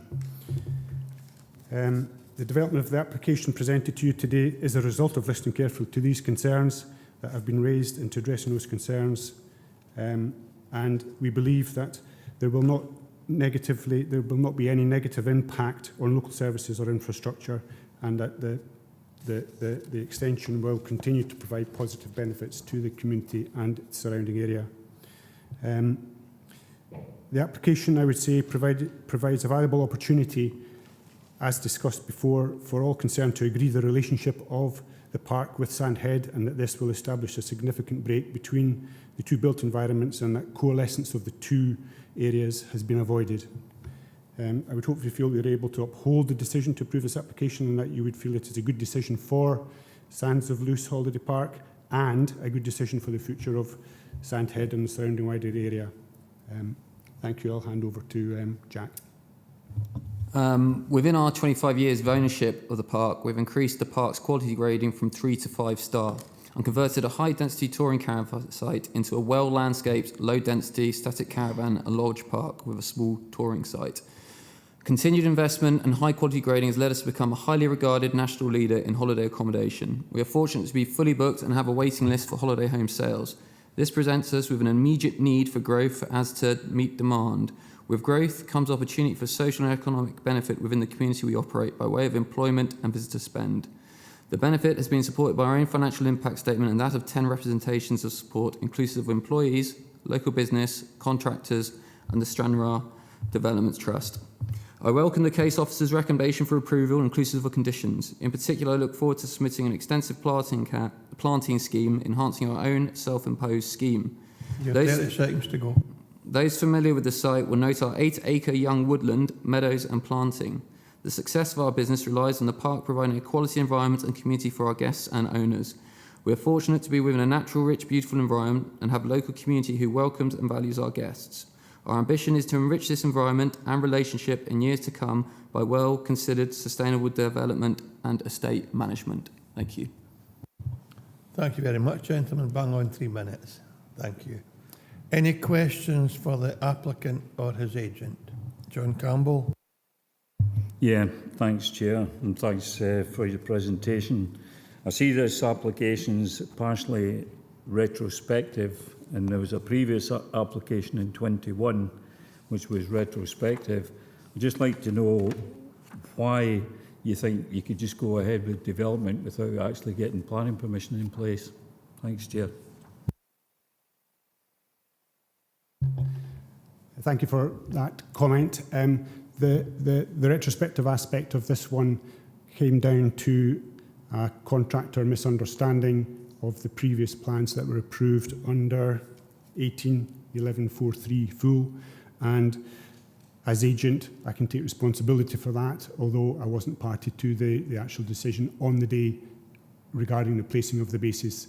That simply arose from a situation where the outer boundary of that permission under 18.11.43 had not actually been created prior to the development being started, and so they didn't actually appreciate the boundary on the ground.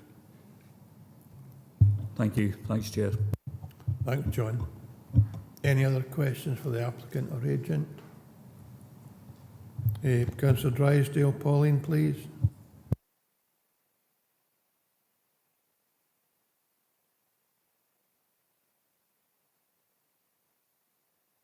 Sorry, I'm just trying to come in. Can you hear me?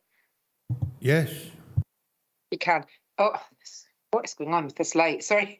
Just to say thank you very much for your presentation. I allude to what Councillor Campbell has just said. It was a bit disappointing with regards to that. But on an aside, do you think you could possibly let us know if you've got any plans to contribute to anything within the community going forward? Should this planning application be accepted and put through today? Because I noted that you weren't able to be present at the community consultation within the village. So, are there any plans to help with play parks or walkways down to the beach, etc.? So some background on that would be really appreciated. Thank you. Thanks, Chair. I'm happy to have the applicant or agent reply, but that's not part of any consultation, and there's no requirement whatsoever for them to do that. Do you have anything to add? Because you don't need to, gentlemen. It's not part of the consideration of the application today. I mean, all I would say is that my understanding is that when a plan is submitted, a community council isn't actually meant to meet with the applicant. It's my interpretation. That's fine, thank you. That's as much as we'll get Pauline today. Are there any other questions for the applicant or agent? In that case, gentlemen, thank you very much for being present and presenting your case today. Members were in session. John Campbell. Yeah, thanks, Chair. You know my disapproval when it comes to retrospective planning applications. However, I always treat a full application, regardless whether it's partially or fully retrospective, as a full application. I'm happy to go with the recommendations, Chair.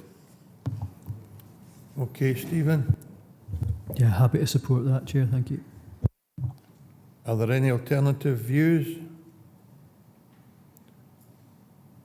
Okay, I presume the applicant and agent will bear in mind that concerns were raised about work being carried out before permission has been granted. But, gentlemen, members have agreed to approve your application as set out in the papers. Thank you very much. Thanks, members.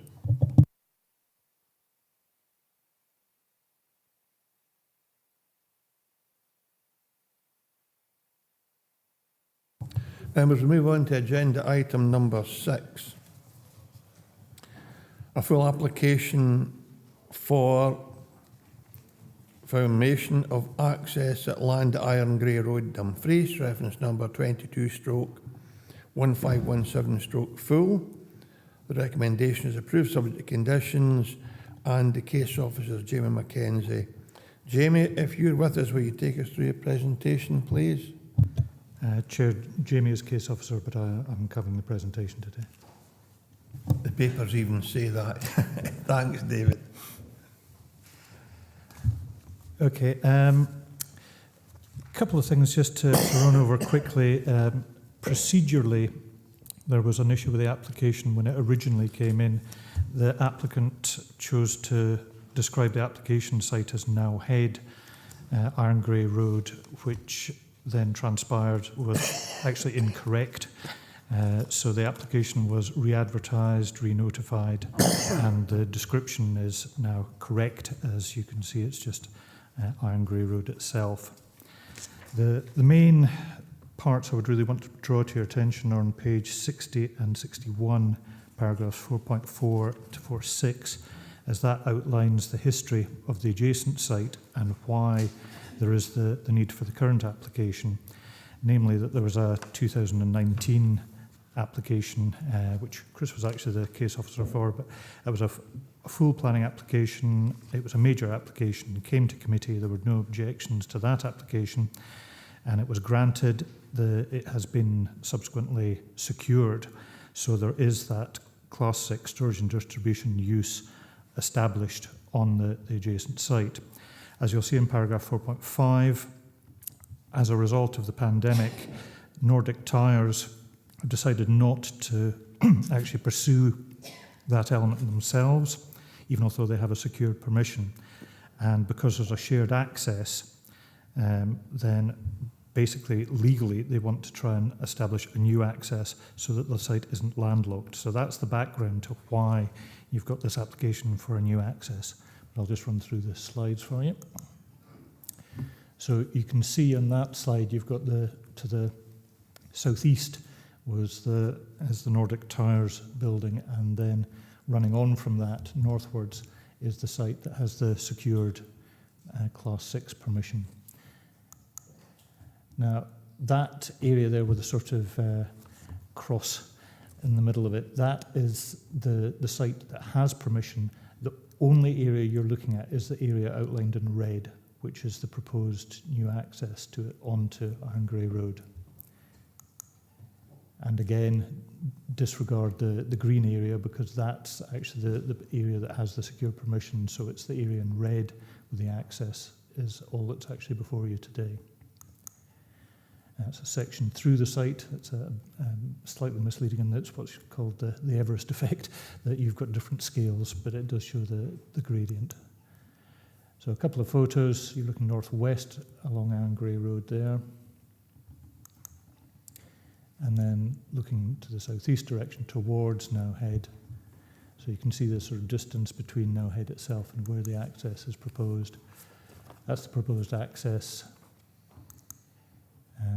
Sort of slightly dark photos, but again, that's the proposed access point. And then looking down towards where the secured storage area is.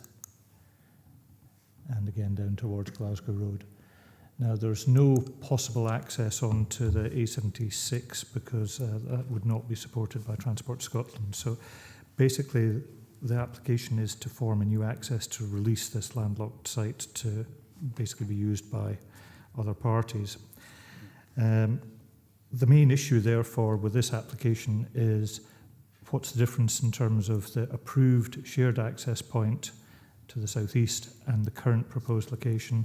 You'll notice roads have provided a number of comments and suggested conditions which are set out, including a new speed limit area, which might have restrictions to 40 miles per hour. That's to actually be established. There's archaeological conditions and then some other standard road conditions in terms of the visibility, where it would come out. But subject to those conditions, the recommendation is to approve. Questions for our case officer members?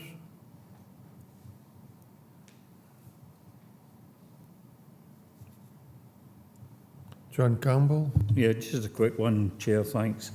I'm looking at when David had the slide up about the actual yard that's been given planning permission. I'm surprised that, you know, there wasn't access coming off the A76. Was there any reason for that?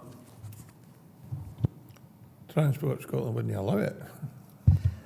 In a word, yes. Basically, Transport Scotland try and restrict any new accesses onto the trunk road if they're individual accesses. So that wouldn't have been an option as part of that application when it was considered by the committee before. It was the shared access between Hardy Holdings and Nordic Tires. But then in order to sell that off, they need to provide another access for legal access reasons. Thanks, John. Any other questions for our case officer? In that case, we have one registered speaker. Bryony Lazaridis or Lazaridis. Bryony, if you'd like to come forward, please. I'm sure you'll know the rules by now. You'll have 3 minutes to make a presentation to the committee. I'll ask you to draw a presentation to a conclusion with 30 seconds to go, and if you'd be kind enough to wait in case members have questions for you, I'd appreciate it. So whenever you're ready, Bryony, thank you. Thank you for giving me the opportunity to speak. I have to start by saying that the image showing the proposed access is not actually even in the same field. That is an error. So if anyone's unsure, then I would respectfully request that you wait and go and see the site, because that isn't even in the same field. Thank you for allowing me to speak. I hope you refuse this application today, which is out with the development zone and not based in need, but in order to enable speculative development. 19/1077 was justified in good faith by the committee based on the applicant's stated need for skip storage. I found this application online by chance. My own property's address had been used as the reference, much as Nordic Tires was used for the original applicant's application in 2019. Crucially, 191077 would not, by and of itself, have generated any additional traffic, nor was there any mention of lighting within the application prior to determination. The applicant had told me he just wanted to put a few skips there. I therefore made no objection based on NIMBYism. The committee report did not acknowledge the existence of Nowhead and Kennels, but erroneously stated that the nearest resident was at Newbridge. No screening nor mitigation on this side of the site was in the conditions, and there are still no recommendations before you today. Potential to use the remaining ground for agriculture is impractical due to each area being too small for modern farming methods. Also, the 65-metre splay will span the whole frontage onto Irongray Road, and the larger area will have no access at all. If you pass this today, I respectfully request a suspensive screening condition of tree planting to create broadleaf woodland in the area surrounding Nowhead, the kennels and the site. This would be for screening, noise deadening, privacy, and to mitigate against habitat loss to the natural environment, as well as promoting reoxygenation, offsetting carbon loss. To be clear, I am asking that this be implemented before, with initial planting as a suspensive condition and to be maintained for the lifetime of the development as the rewilded woodland. According to the Town and Country Planning Act and SPG 2013, applicants are encouraged to be transparent regarding master plans, that a piecemeal approach for facilitating amending permissions later ought to be discouraged by planning. In this instance, the applicants commissioned plans for 20 units and 4 residences adjacent to the access before even purchasing the site. You have 30 seconds to go, Brian. The 40 objectors raised multiple material considerations, yet the planning report only refers to traffic, noise pollution, archaeology and drainage. Other public concerns do exist. There is no acknowledgement of the impact on residential amenity, including cumulative effects of noise pollution, traffic and light pollution, the effect on the historic built environment and the effect on local residents' human rights, as outlined in ECHR Article 8. Can you draw a presentation of conclusion, Brian, please? Draw to a conclusion. The applicant has the right to apply for the development, but they do not need this. We, the local residents and community, need to live somewhere, and we live here. Thank you. Thank you very much, and thanks for coming forward. Can you just wait in case anyone has a question for you, please? Do any members of the committee any questions for Bryony?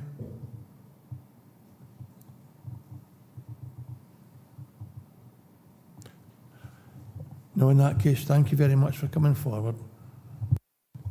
Members, we're in session. Councillor Campbell. Yeah, thanks very much. After hearing the objection there, could we condition that we put some kind of screening on? Yes, if that's what members want, but I'll get David to help us. If we can go back to the slides. The difficulty I've got with that is the fact that you can only condition things within the red line boundary of the application site. So what you've got there is the area in red. Now, if the concern is about anything which relates to the previous application, which has got permission, then obviously you can't retrospectively do that. You would only be putting a condition on about planting relating to the access rather than the other use, which is, as I say, secured and authorised. So I think you've got limited site there in which you could attach screen planting. Don't know if Laura wants to add anything legally on that. But, I'm happy to attach a condition as long as it's understood it would be restricted to the red line boundary only. And I think members were aware of that because we were told right at the outset that we can't interfere with planning permission that's already been granted. We're only dealing with the red line area, and I presume John's question about screening was along that particular application boundary. Yeah, I'd be happy or content to approve this if we have that as a condition, just on this application only.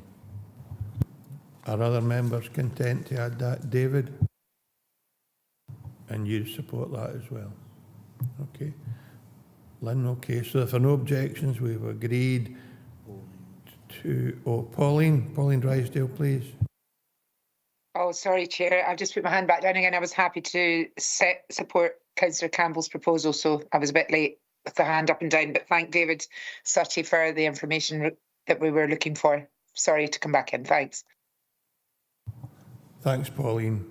So it seems there's a consensus with members that as far as we can legitimately apply a screening condition, that will be done as part of the approval. So the application approved subject to the conditions attached and to a screening condition that will be dealt with under delegated authority. Thanks, members.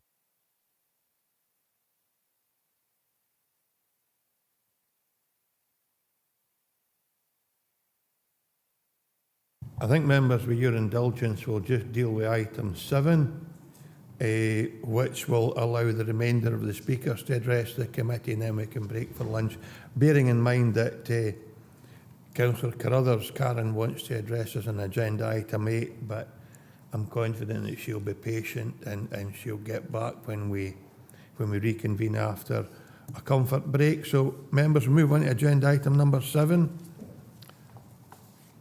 And it's a planning in principle application, this, for a residential development, 4 dwelling houses at former ambulance station, Clennock Street, Dumfries Ra, reference number 210040/PIP.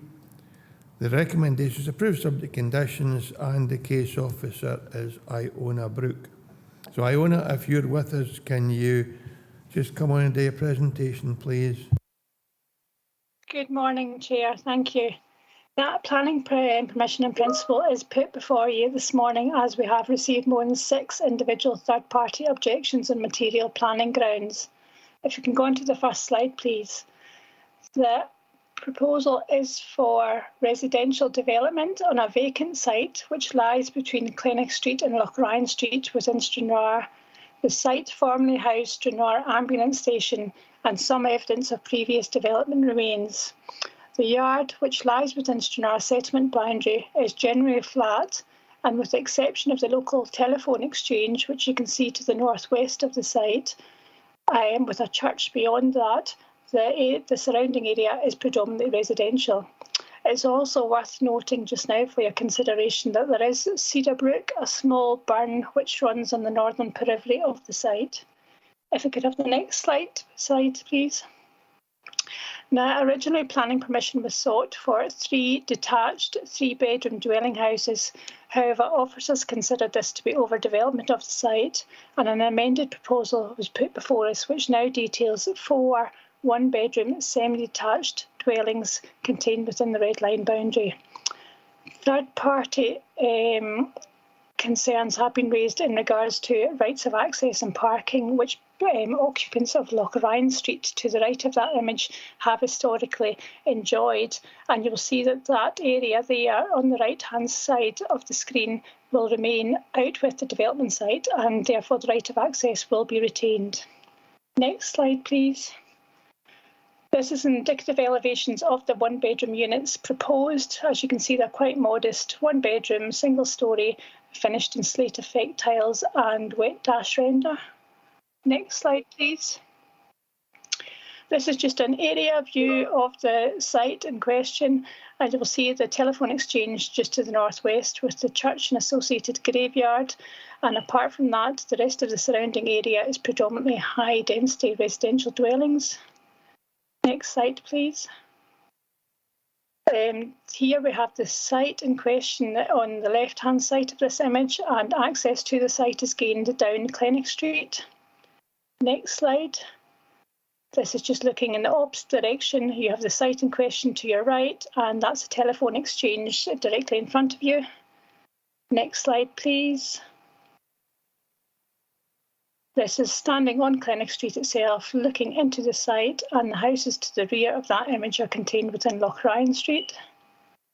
Next slide, please. Again, this is a view within the site, just looking south. Next slide, please. This is a site with my back towards Lochrayan Street, looking towards Clennock Street. You will note on the right-hand side there is boundary treatments. There's a breeze block wall and then further timber fencing. Just running along that boundary there, following the tree line, is the burn in question, which I raised in an earlier slide. Now, third parties have raised concerns about potential flooding in this area, and initially the flood risk team did themselves object to the proposal. However, the agent has had quite a lot of communication over the past few months with the Council Flood Risk team and have submitted further information which has alleviated any concerns that the Flood Risk team may have had, to which point the Flood Risk team have now lifted all objections to the proposal themselves. It is worthy of noting at this point that we are only considering the principle of residential development on this site, and whilst there has been an indicative site plan and elevations and footprints shown, these are indeed only indicative, and should members be minded to agree today to the principle of developing this site, then the applicant will be required to submit a further application during which officers can consider the final details of siting and design, etc. Officers, I respectfully request members to approve the application. Thank you. Many thanks, Iona. Andrew Giusti, please. Thanks, Chair. Hi, Iona. My question is regarding the use of this site as an ambulance station. Does that mean there is a business use on this station or on this area, and is it classified as such? If so, would that mean that this area could be used for business? My question is would there have to be a change of use in future term, in future time? Sorry. Iona? Historically, it has been used as an ambulance station, you are quite correct, but it has been lying vacant for a number of decades now. By accepting the principle of residential development, we would be accepting there would be a change of use in this instance. We would generally direct any business and industrial use to be sited to specific industrial areas, and given this is predominantly residential, we would seek to, it would be preferable for it to be residential development, but I think David would like to add something at this point. I'll get David to add to that, Iona. Yes, I mean, certainly the previous use as an ambulance station in planning terms, that would be regarded as a sui generis use. It doesn't fall within any specific use class, so it's not a recognised business or industrial site, for example. Implicit with the application for planning permission principle is the change of use. So effectively what you're considering today is the change of use of the land to residential purposes and with 4 houses on that site. Thanks, Andrew. Thanks, Chair, because I was just trying to establish the basis of the traffic. We've got objections, mentioned the traffic, and as an ambulance use or as some kind of business use, I reckon the traffic would be heavier than what it would be if it was residential. And that's what I'm trying to establish, and I think I've been covered. Thanks, Andrew. Stephen Thompson, please. Thanks, Chair. I think it's maybe been touched on. It was just in regard to the flooding risk and that explanation around the proposed developments there for considered to accord, but obviously there's no development as such that we're looking at. It's just a plan permission in principle, but clearly there's other details that might have been supplied to sort of make the case and mitigations that could be brought forward should we agree that in principle this could be a dwelling house. So I think that was in 410 and 411 in the report. I just wondered as well, presumably any subsequent application that comes forward would include the likes of energy statements, etc., for any development that did go ahead, if we were minded to agree today. I think that'll be right. I think the statutory requirements will be in place, Stephen. We're simply, if we do decide to agree planning and principle, then there'll be a whole extended a discussion with our planning team on what would be appropriate installations. But I'll let David answer probably in more detail than I can. Yes, Chair, you're basically correct. I mean, the planning permission principle establishes, as it says, the principle of the development on the site. Although you've got indicative drawings and there is a condition that basically says that you'd be looking to basically accord with those drawings, and the property should be single story only. That's number 7 of recommended conditions. The further application, the approval of matters specified in conditions, would be the stage at which you'd expect an energy statement to come in and all the details of how that was going to work follow through. I'd like to come back, Steve. I've just got to refer you to 411 on page 71, where the further information was submitted in relation to flood protection, flood prevention, and that's addressed in the paper. But you can come back with your question now. Yeah, no, thanks, Chair. And it was just on that very point. So we don't have in front of us any details of any particular mitigation. I think if the flood teams removed their objection, it would seem to be as if it was on the basis of a proposal that we haven't had sight of. So does that mean that they would otherwise object, but for they've seen details that we haven't about what types of mitigation could be put in place, and they're satisfied that there are mitigations that could be done? It's just that we've not seen them yet. Thank you. I think that would be right. And I think if we want, and it's always with a degree of reluctance, but if we want, we can ask for any formal application of any kind to be brought to us, but I'd be more than confident that if we'd happen to approve this today, the officers would deal appropriately with the requirements in terms of a development of that site. Thanks, Stephen. Any other questions for our Iona or case officer? If not, we'll move on to representations. We have a statement from Elaine and Alan Barton, and then Viv and John Nelson who are also objecting, will join us on Teams, and I presume the photo they have asked for will be made available for us.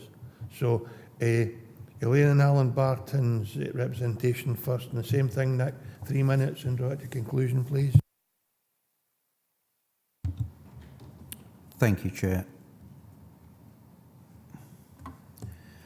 We are the owners and occupiers of 30 Loch Ryan Street, Stranraer, and our property is adjacent to the above proposed development site. We have lived here since 1984. In principle, we have no objections to a piece of waste ground being developed in order to make it aesthetically more pleasing. However, we express several serious concerns in our correspondence to you dated 8/2/21, and these concerns remain unchanged and current. In summary, our rights of access and parking for 2 vehicles enjoyed for the past 39 years must continue to be recognised and protected. Please refer to reference number 08P10010. The planner at the time, Peter Barker, when previous plans were submitted by the developers back in 2008, stated that the council recognised the rights of access for both 28 and 30. He also stated that there was a wall to be erected in order to prevent a thoroughfare between Loch Ryan Street and Clennock Street. There was always a solid wall between the two areas until knocked down by the developers in 2007 and replaced by a temporary fence which has compromised our security and privacy over the years, causing police involvement and stress for ourselves. We would wish a solid wall, not a fence, to be built separating the development site from 28 and 30 Loch Ryan Street. We would wish this to be preferably of 2.4 metres high and erected prior to any building work taking place. Should a wooden fence be erected, then who would have the responsibility of maintaining it, and its longevity would be minimal. The submitted plans dated 9/4/21 require more detail in that there are items which appear to have been omitted or mistakenly labelled, i.e. more details required in relation to the proposed boundary wall. Also, clarification regarding parking spaces for 28 and 30. The plans show a parking space for number 30 in the driveway of number 26, which is over the burn. Bungalow 4 appears very close to 28. Thanks, Nick. We now move on to Viv and John Nelson, who are objectors, and I trust that's the image they've asked to have put on screen. So Viv and John, good afternoon. Viv, I am sure you'll be aware of the process.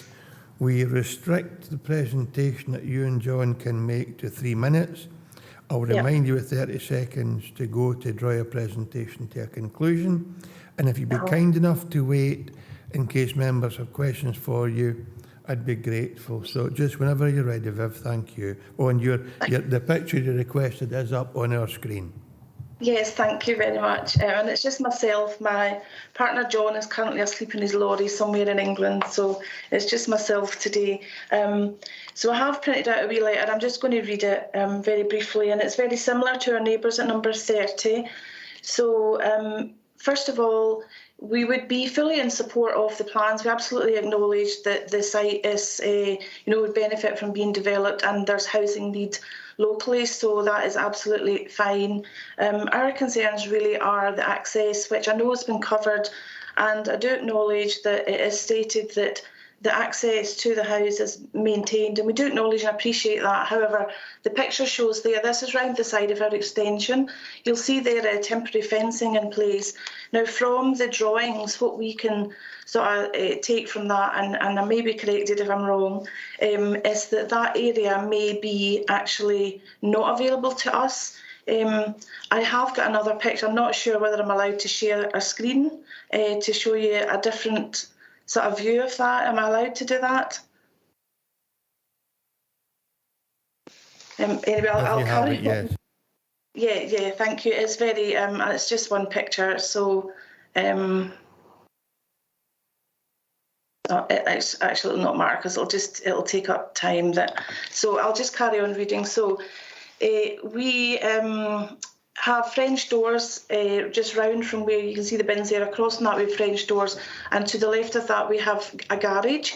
So really we want a confirmation that that will remain. The fence that is in place at the moment will be the boundary wall. That is really our main concern, because by the look of the drawing, if that is moved, we won't be able to access our French doors or our garage, and obviously that's a concern for us. On the drawing as well, bungalow 4 does look quite close to our house. That adds just concerns about that main access round the side of our extension there and round the corner into our French doors, because we usually actually use that as the main access, pedestrian access anyway into the house. So yeah, really that is probably our main concern, is about if that boundary that is shown there, that fence is going to be actually moved closer to the house, and how that would impact on us. We only bought the house in June 2020, so obviously this has been ongoing for a lot longer, and we were led to believe that that access was not under threat at all, that would remain. So it's something that we feel quite strongly about.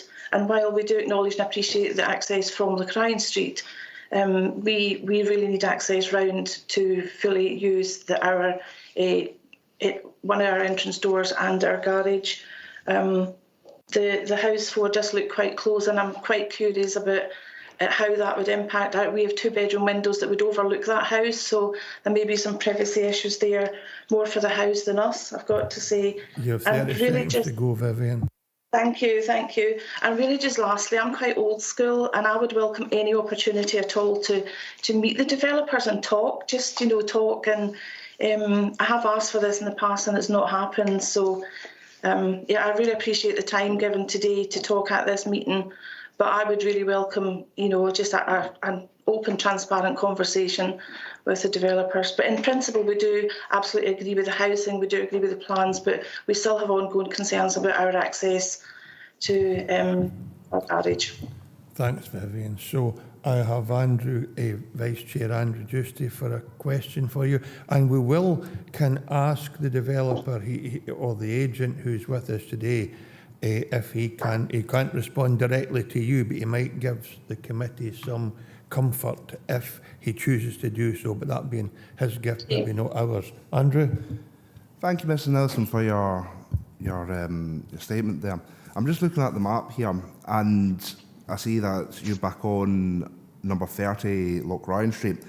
Would you like a condition put in regarding the solid built wall, like the statement from 30 Loch Ryan put in? Also, I see the picture that you put into us, looking at the map, from what we've got, it looks like the boundary of this site cuts into yours cuts into your property, or past that fence in a 90-degree angle, rather than the curved angle that you've got in your picture showing that boundary. Is that what you're talking about? Retain that right round boundary? Yes. Thank you.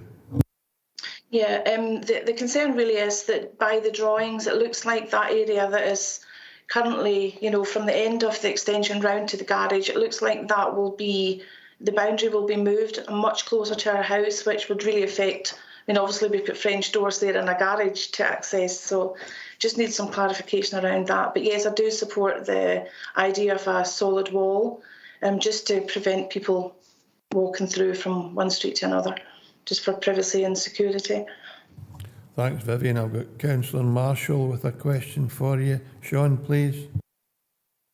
Yeah, thanks. Hi, Vivian. It was really just what you mentioned just at the end there. I'm just wondering, have you reached out to Mount Vernon Investments previously to engage? And if so, how many times? And has it been refusal every time?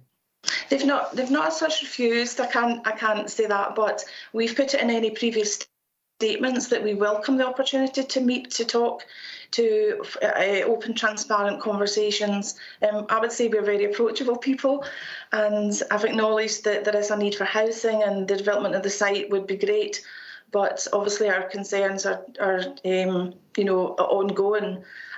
So to date, we've not had any conversation. I did make one phone call and I spoke to Mr McClymont, and that was really just because the land had lay vacant for so long.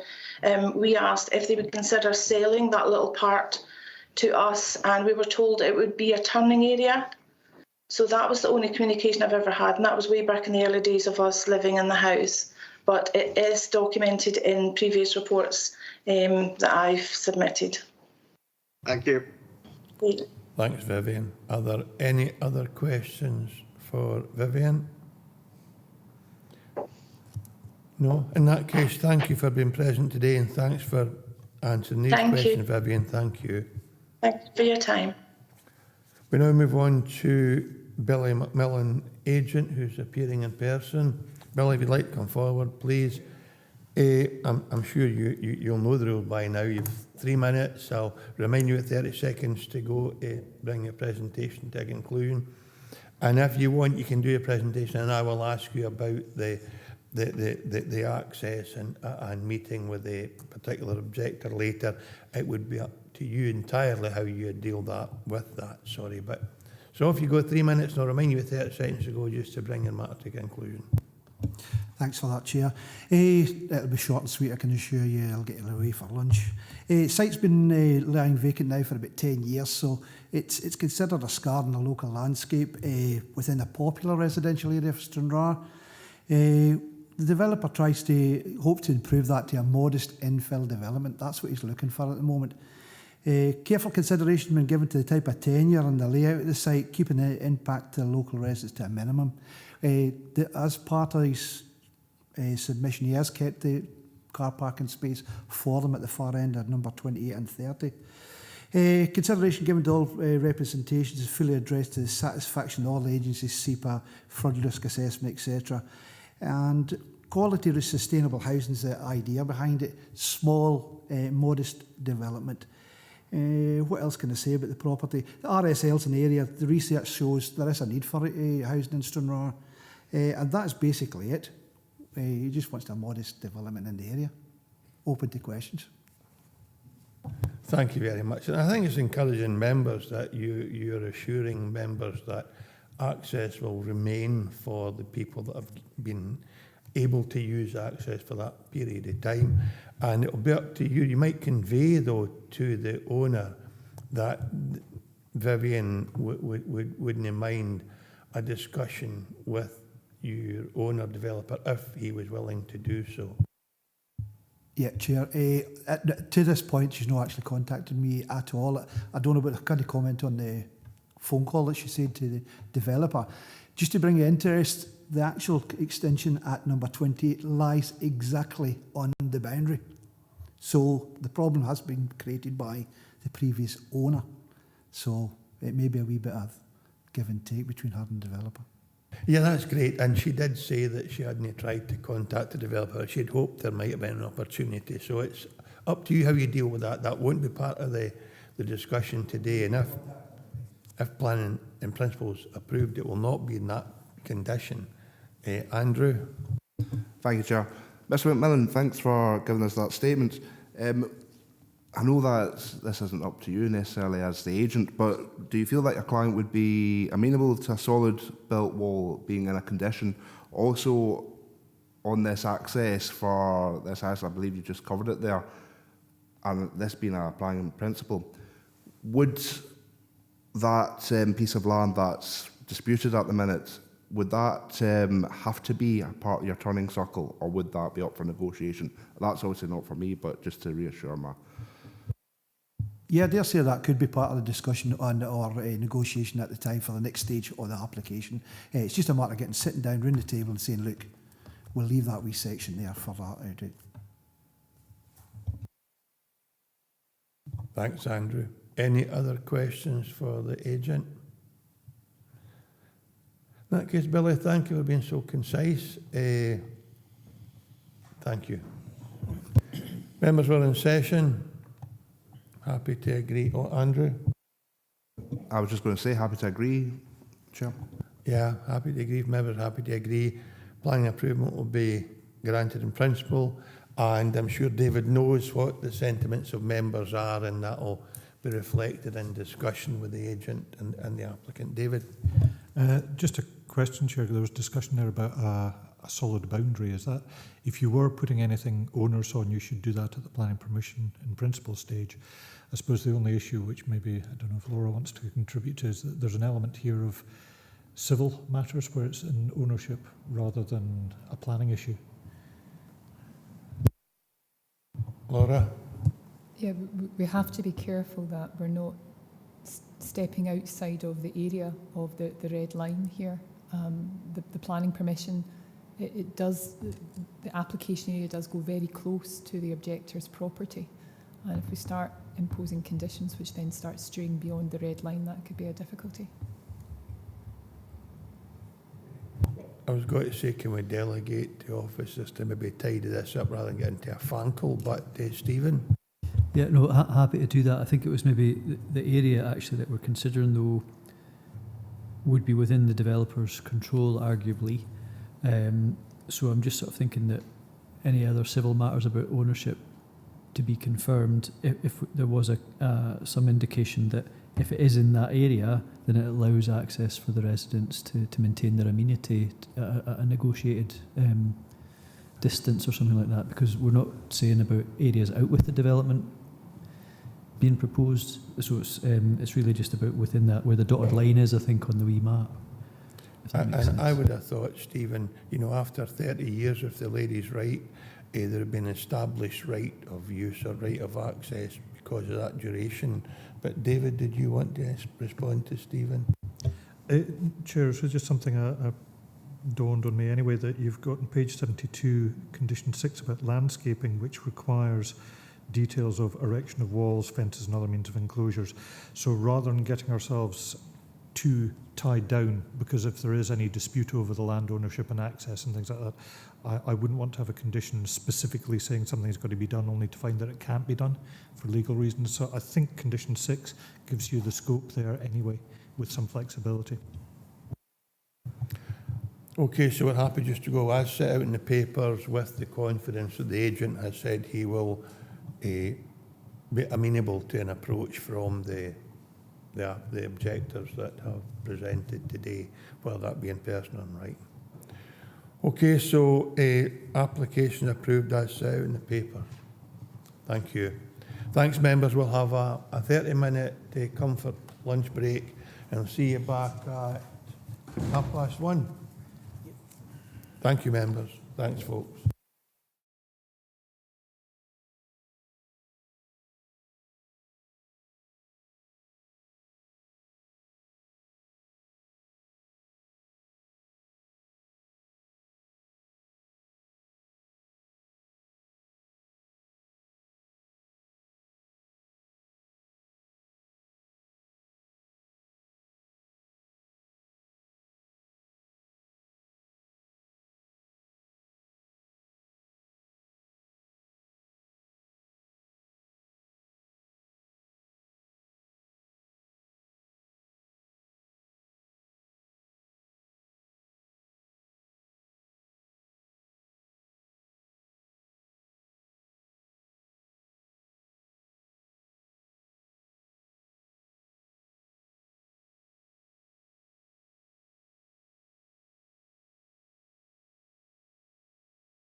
welcome back.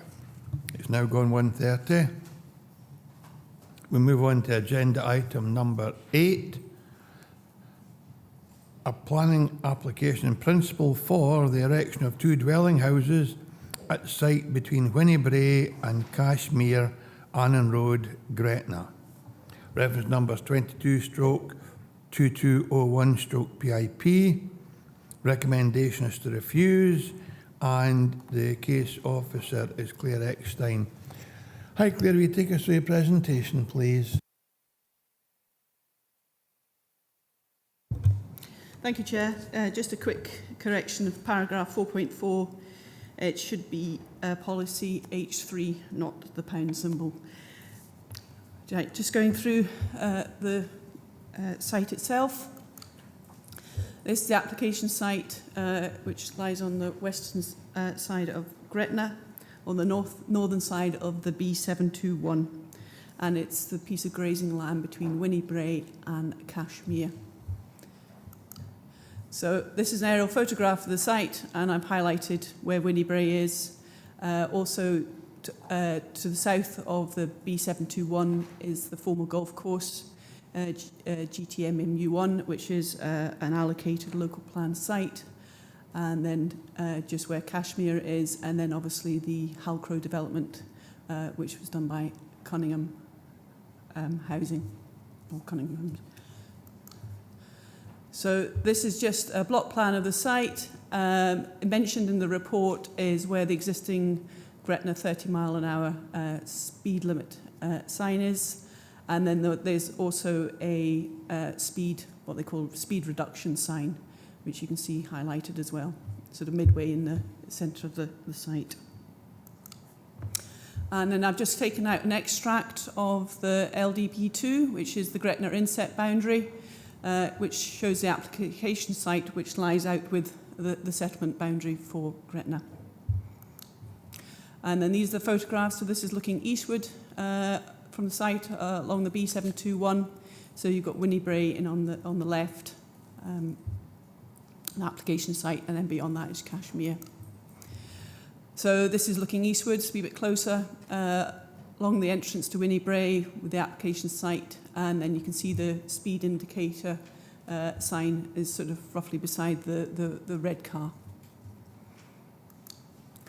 And then looking westwards towards Whinny with the entrance to Cashmere, which is the brick pillars, and then the application site behind that. And this is just looking along the southern boundary with the speed indicator sign on the verge. And then this is just panning left from that photograph with the western boundary and the access to Whinny. And this is, again, panning left from the previous photograph, so we're looking at the outbuilding and the access into Whinny itself. And this is just shows the rear of Whinny with the sort of various outbuildings and other various outbuildings and recent outbuildings that are mentioned in the planning history that have been recently built. So this is the northern boundary of the application site. This is looking eastward towards Cashmere and the Halcrow site. The brown outbuilding and the fence run is actually out with the site. So the site boundary is the fence.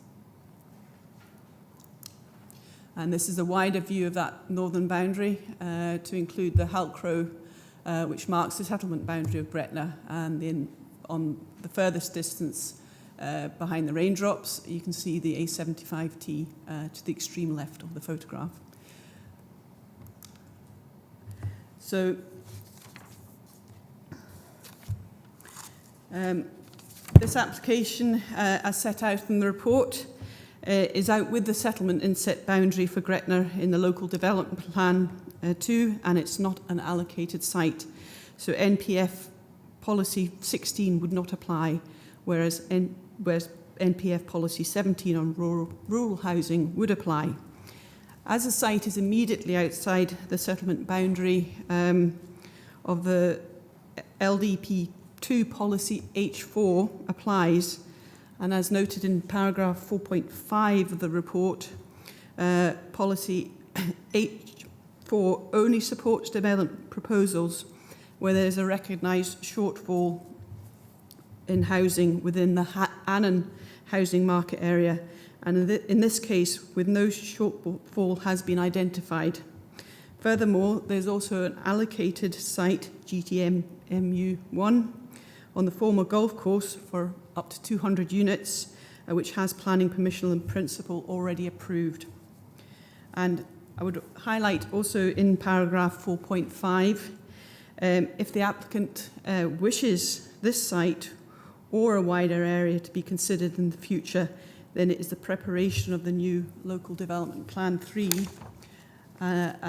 which is the mechanism to do this. So it is looked at as part of an overall strategy and not as an unplanned piecemeal development for a couple of houses.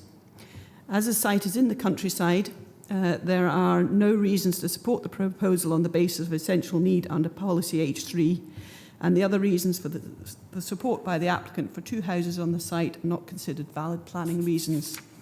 The proposal is therefore recommended refusal on the grounds stated in the report. Thanks, Claire. Any questions for our case officer?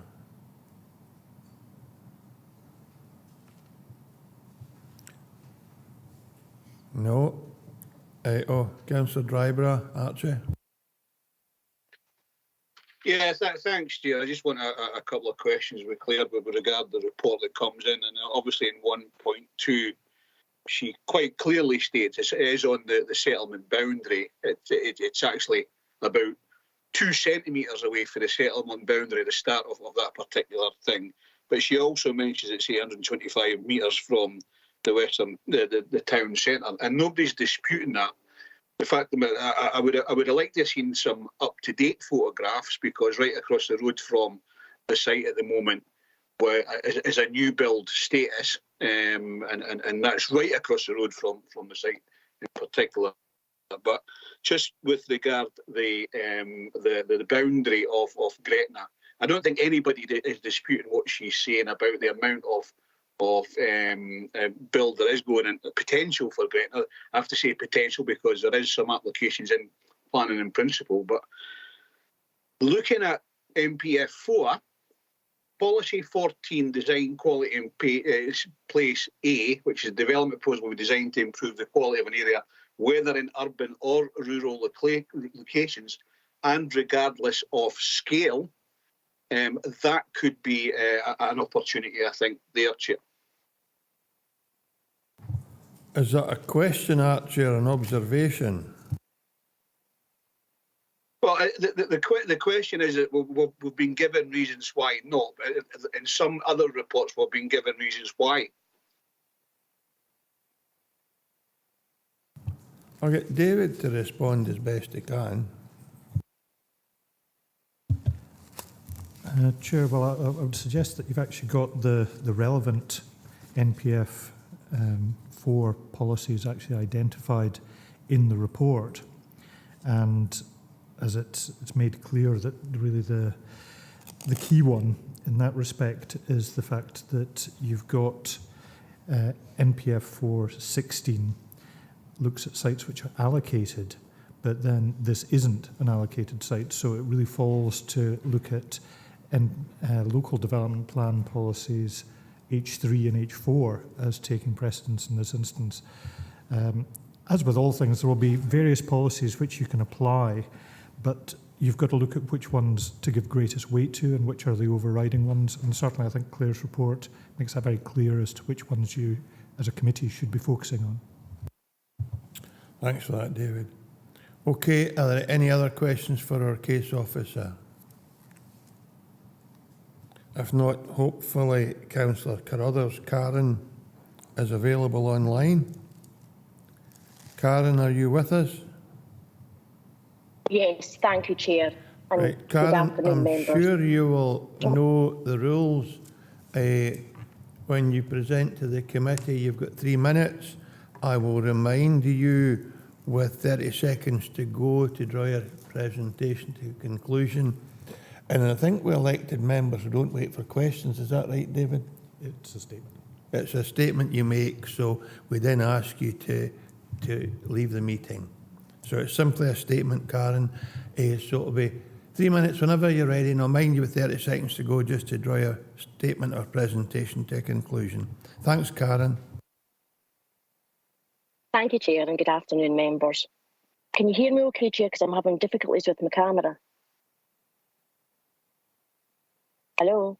We can hear you fine. Yeah, we can hear you, Karen, yes. Oh, okay. Sorry, thank you. So it's not documented within the report. However, I also call this application in for members' consideration on grounds of road safety issues. This stretch of road has historically had issues with speeding. This has been raised with Gretna and Reg Community Council, Dumfries and Galloway Council and Police Scotland. Approximately 18 months ago, the Community Council made a successful application for funding to erect a speed indicator sign, the one that was pointed out in the presentation, to try and address speeding concerns. However, the problem persists and complaints continue to be raised. As a local elected member, I feel this development should be supported. It is a natural infill site. It sits within the 30-mile-an-hour zone. There are houses directly opposite, with one currently under construction. I think closing the gap between existing housing would help draw drivers' attention to being a built-up area, which would help address concerns relating to speeding and reduce complaints. The applicant also has support from the Community Council, who put in writing that they have no objection to the development and wish the applicants all the best with their project. If this application is successful, it will provide affordable housing for the applicant's children. They've been born and brought up in Gretna. They are young professionals who want to continue to live and work in Gretna and the surrounding area. I feel anything we can do to help our young people live and work within Dumfries and Galloway should be encouraged. Thank you, members, for your time.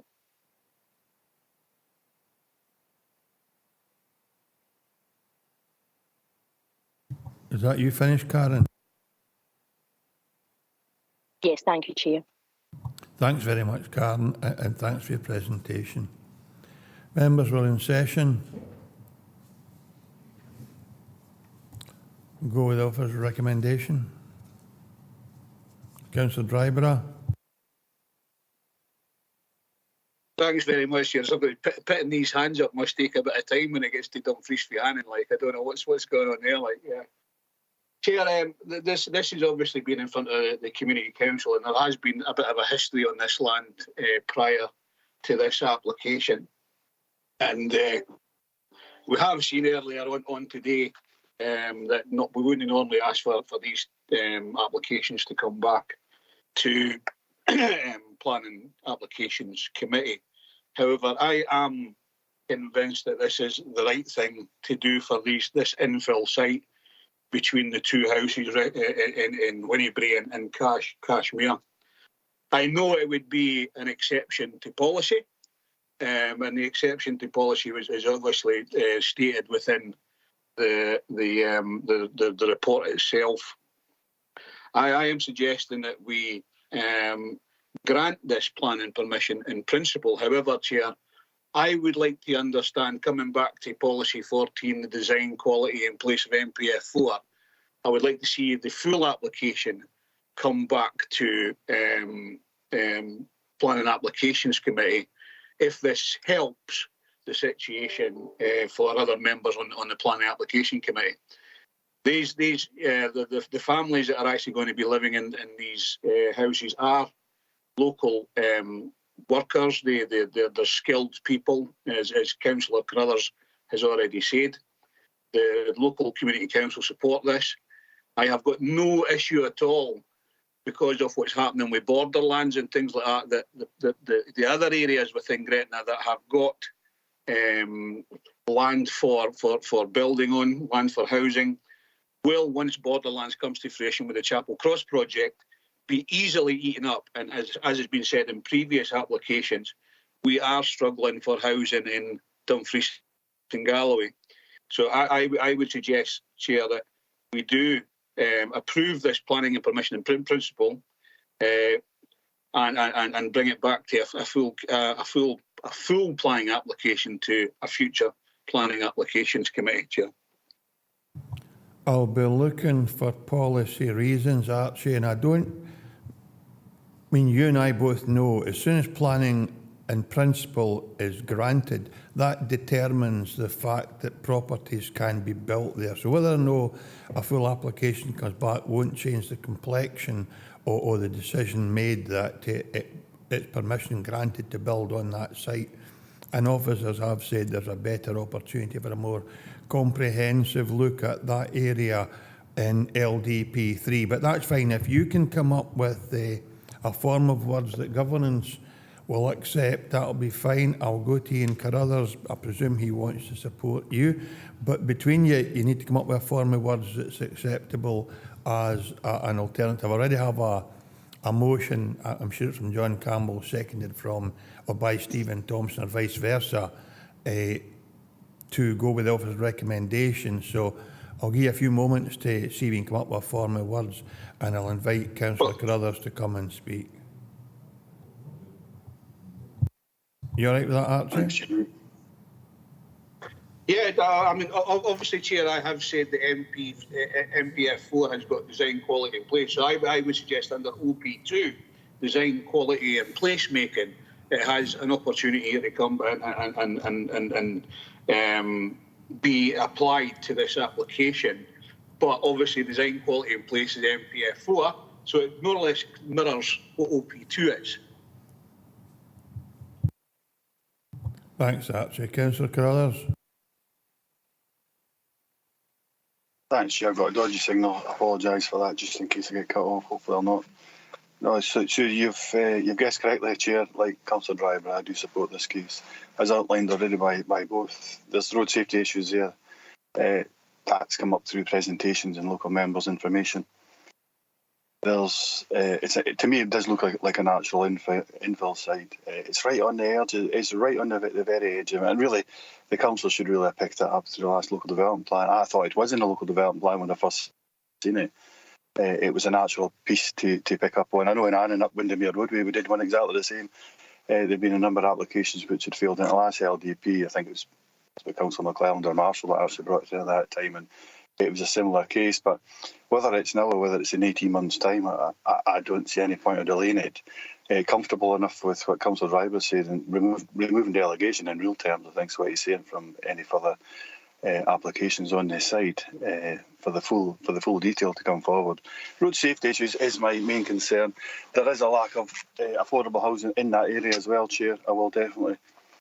I'm aware of that because it being an Annan housing market, I've got a lot of knowledge in regards to what's needed. Speaking with the strategic housing chief officer, I should say, Mr. Little, there's a lot of pressure in this area, and the Gretna's not exclusive to that at all because of the level of people that are migrating there from south of the border. They see it as an affordable option for them to be able to come across the border, which then has a major effect on local people who are trying to stay in the local area, work in the local area, live there as long as they can, having a big effect on them. But that's well known within the Gretna area and the local members that are there. So, Chair, mine is predominantly when it comes to take advice certainly from Mr. City and anyone else who actually can, Chair. But I mean, road safety, natural infill site, and obviously yourself, Chair, if you're willing to do that. Thank you very much. Thanks, Ian. I'll just ask David City just to cover some of the points that you and Archie have raised to see if there's a way that your request can be built up in such a way to meet governance standards. David? Yeah, there's quite a number of points there. Could we maybe go back to the slide? So just the one that, Claire, if you can take it back to the LDP2 allocation. Because obviously I can understand why members might consider that this is an infill site because you have one outlier individual house on that side of the road. It is within the 30-mile-an-hour limit zone. Personally, I don't think that road safety issues here would justify two houses because arguably actually putting more houses coming directly onto an area that people have concerns about. If road safety limits are not being monitored, then I'm afraid that's not a planning issue, that's something for Police Scotland. But you can see there's that triangle of land there which would make a logical extension to Gretna as part of LDP3 if it can be demonstrated that as part of the overall Annan housing market area, there is the need. But all those purple bits are the bits that you can see are identified. Some have been built out, but some haven't yet. And we're certainly in a lot of discussions with developers about that area in the top, trying to get that brought forward.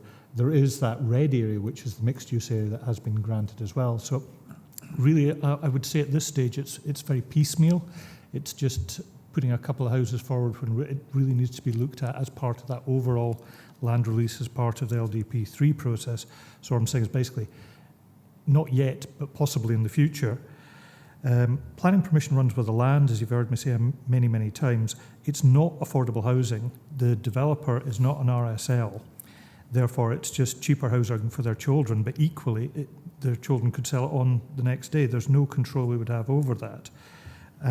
So for those issues, I'm really struggling to see how I can assist to provide with competent grounds to go against policy on this one, I'm afraid.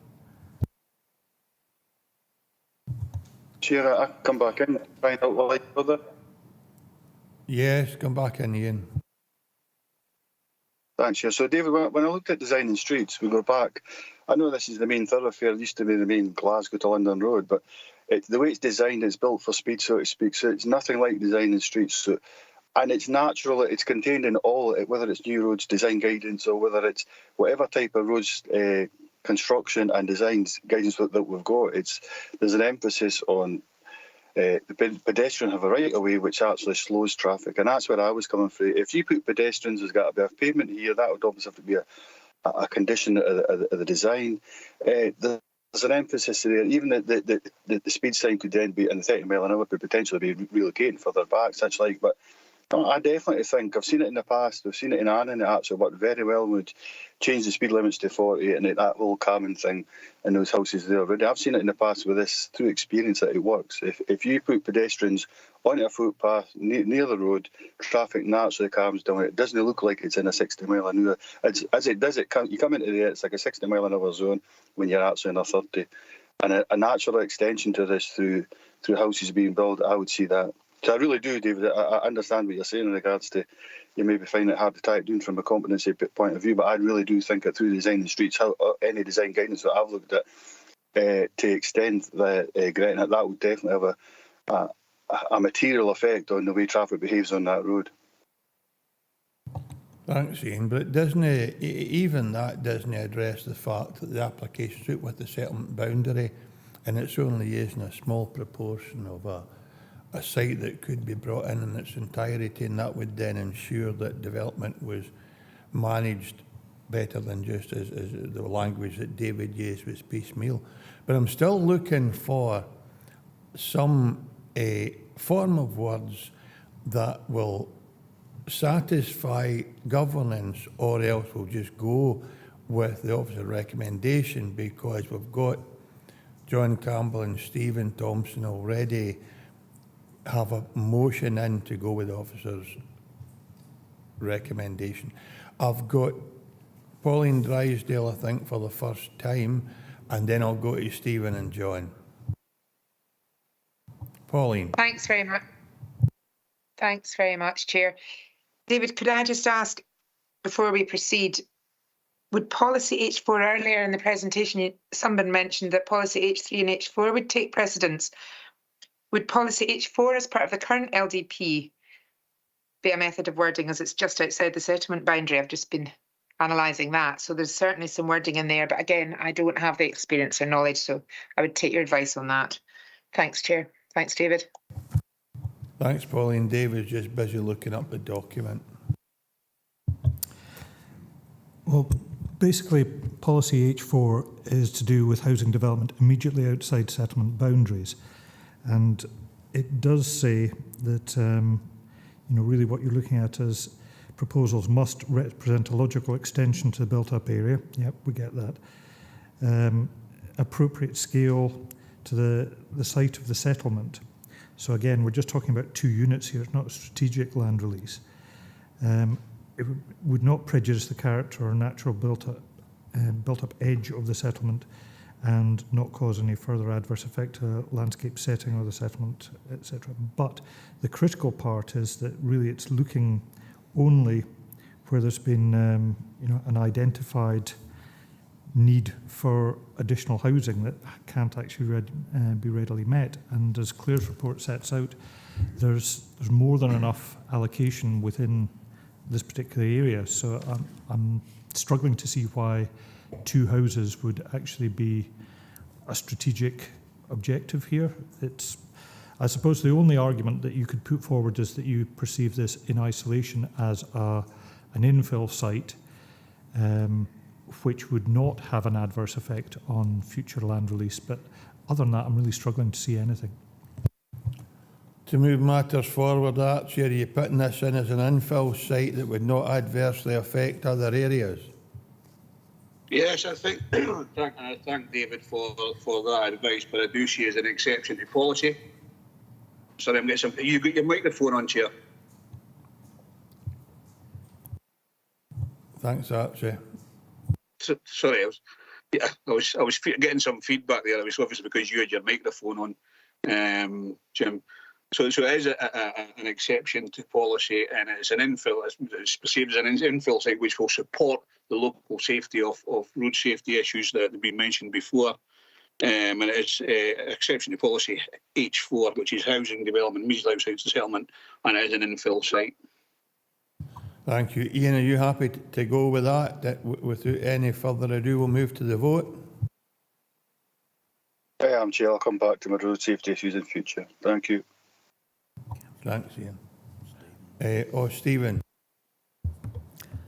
Thanks, Chair. I am minded to go with the officer's recommendations, and we've had quite rational explanation as to why that would be, and I'm very comfortable with that, appreciating that this could come back in future through the LDP process, etc. However, just for the record, I'll just say I'm happy to move this, because I think I might have nodded my head as you cast your eyes about the room. So rather than, just to make it official, I'm happy to propose, and if there is a seconder, then I'm happy to second, but I didn't want any assumptions to be made without that being said. Thank you. Thank you. And John was attributed with seconding it. I certainly will, yeah, just to put it on record that I will second Stephen's motion. Well, you've got to start it, Tony, were you? Yeah, that's fine. Okay. Fine. So we have well, confirmed. You can decide, Nick. I think it was a motion by Stephen and John, but I don't mind which form that takes. And just remind members, if they're voting for the amendment, what it means. Thank you, Chair. So we have the motion proposed by Councillor Thompson and seconded by Councillor John Campbell, which is to go with the officer recommendations as per the report. We have an amendment proposed by Councillor Driver and seconded by Councillor Ian Carruthers, who put forward that the site in question is an infill site which would not adversely affect other areas, and it would also support the improvement of road safety in the area.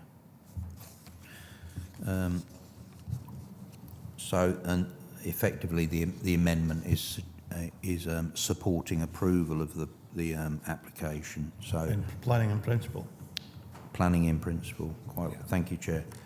So David just wants to make a mention before. Yeah, can I just double check that that's an approval subject to conditions, because there's quite a number of things which are identified in the report.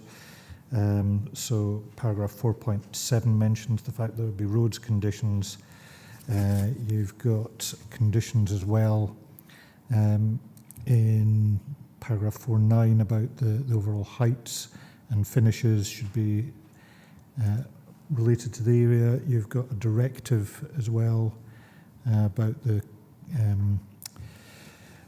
coal area, and it would also, critically in paragraph 4.11, it would only be a willingness to approve because there is a requirement in Gretna for the public water supplies, so you'd be looking for a section 69 legal agreement to be entered into to make the developer contribution which is required for all new housing in Gretna. It's also noted in paragraph 4.14 that you need an energy statement. None has been supplied, so before actually granting any permission at all, we would have to have that submitted as well. So there's quite a lot of things that would need to be done before any permission could be issued. I don't know if Laura's picked up on anything else that I missed there. So the question is, Archie first, are you happy to, with your amendment, to include all of the conditions as set out in the paper? Yes, Chair, that's why I said I think it would be better if the full application came back to Planning Applications Committee at the start. We have done this before with other planning and principle applications, and I would suggest that that happens here. Thanks, Archie. Are you prepared to endorse all of these things, Ian, including the report, the application coming back to members if it's approved? Chair, I thought when Archie said remove delegation, that would have took care of David's concerns there, because we removed delegation of all applications, whether it was satisfying matters, conditions within the report, or, so they couldn't come back.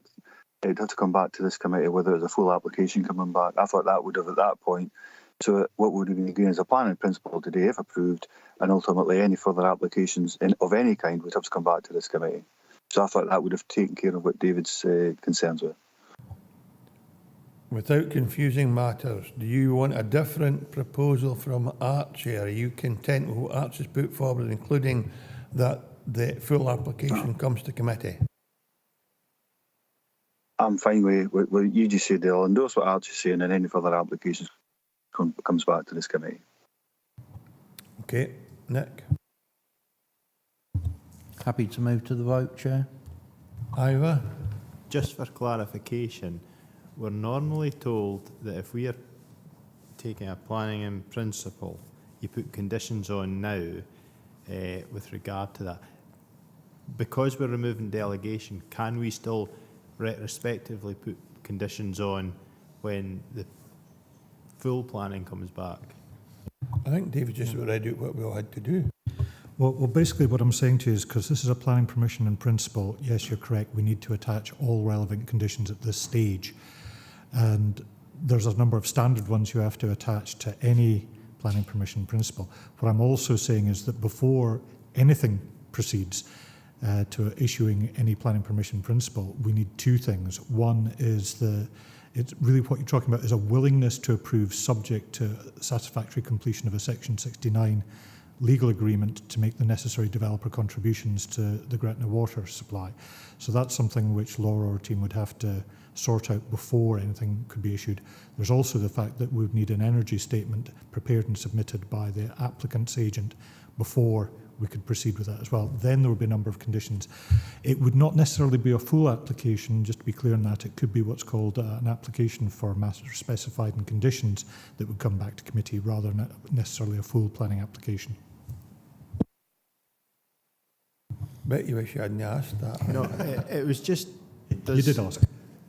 Archie's amendment or motion, whichever it is, does that include putting the conditions on just now and then bringing it back?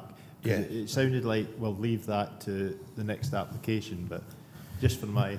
No, I'm just asking Archie that he accepted all of the things that David read out, and he said aye, and so did Ian. So yes, just to be clear, we would, on the planning permission principle, have to attach all the conditions, and that's the stage at which that would be done. Okay, proceed, Nick. Okay, moving to the vote. Chair. Motion. Vice Chair. Amendment. Councillor Barretti. Motion. Councillor Blake. Amendment. Councillor John Campbell. Motion. Councillor Ian Carruthers. Amendment. Councillor Dashper. Motion. That was motion. Just to confirm, Councillor Dashper, that was motion, wasn't it? Yes, please. Thank you. Councillor Davies. Amendment. Councillor Dryborough. Amendment. Councillor Drysdale. Amendment, please. Councillor Hill. Amendment. Councillor Howie. Amendment. Councillor Hislop. Amendment. Councillor Jordan. Motion, please. With apologies from Councillor McFarlane. Councillor Marshall. Amendment. Councillor Slater. Amendment. Councillor Thompson. Motion. Councillor Walters. Amendment.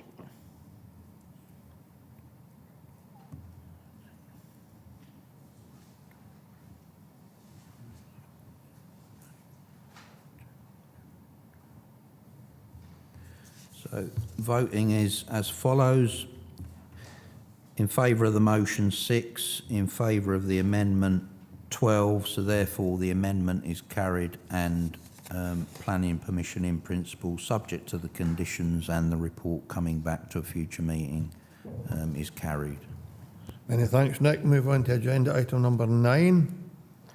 An application for the change of use of land to form public car park area or car parking area and erection of CCTV column, including demolition of dwelling house at Tyrone House, Sydney Place, Lockerbie. It's a full planning permission application, reference number 22/2295/full. Recommendations to approve subject to conditions, and case officer is Claire Eckstein. Claire, you take us through your presentation, please. Thank you, Chair. As you'll note from the description, it notes the demolition of the dwelling house. This has actually occurred on the site, so you'll see from the site photographs. This application is for a car park. The principle which has already been established, as noted in paragraph 1.4, but there were changes to the layout and drainage which required this application to assess these changes. So you can see the application site which lies to the east of the Lockerbie railway station. So this is an aerial photograph of the site of the car park with a dotted line, red dotted line showing the footpath from Sydney Place to Bridge Street, which will be an improvement. There's also some improvements noted along Station Road, but they fall within the public road boundary. So the access into the site itself will be along Sydney Place. You can see where on the yellow on the photographs, and then back again along Sydney Place into the site. So this is a block plan of the site as approved under 191785 FUL. And there's been a slight change to the actual internal layout for the current proposal, and just a wee small relocation of the proposed CCTV pole. So this is just going through, just showing the sort of profiles of the site itself. You can see in the top right-hand corner is a block plan, and there's sort of like an explanation mark, the sign. That itself just shows where the water course is that goes, under the site. So this shows cross-sections of the site itself, typical car park detail. And then this is the proposed car park entrance site off Sydney Place. I apologise for the photographs again. It wasn't very good weather sort of 2 weeks ago when I took these photographs, but they are up to date. So this is looking eastwards from the car park site along Sydney Place.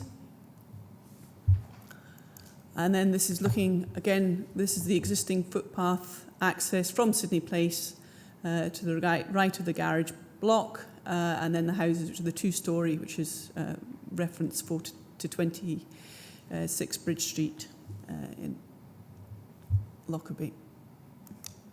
And then this is the existing footway, just a close-up, which shows the footpath and lighting to be upgraded.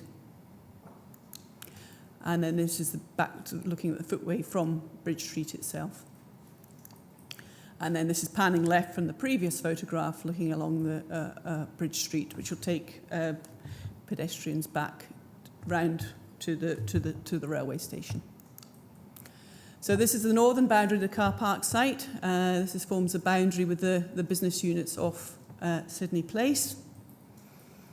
And I've just marked where the entrance gate is.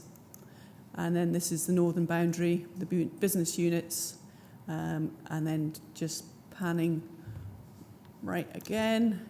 So this is eastern boundary with the trees within the boundary of Gregholm, which is at 2 Bridge Street, and the 2 stories behind are those which you've seen next to the footway.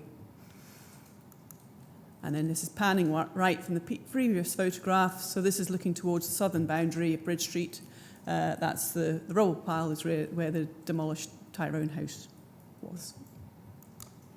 And again, this is the eastern boundary of the site. This is from the southwestern corner. So this is looking at Glenholme 2 Bridge Street. And then this is panning left again from the previous photographs, looking towards the site entrance.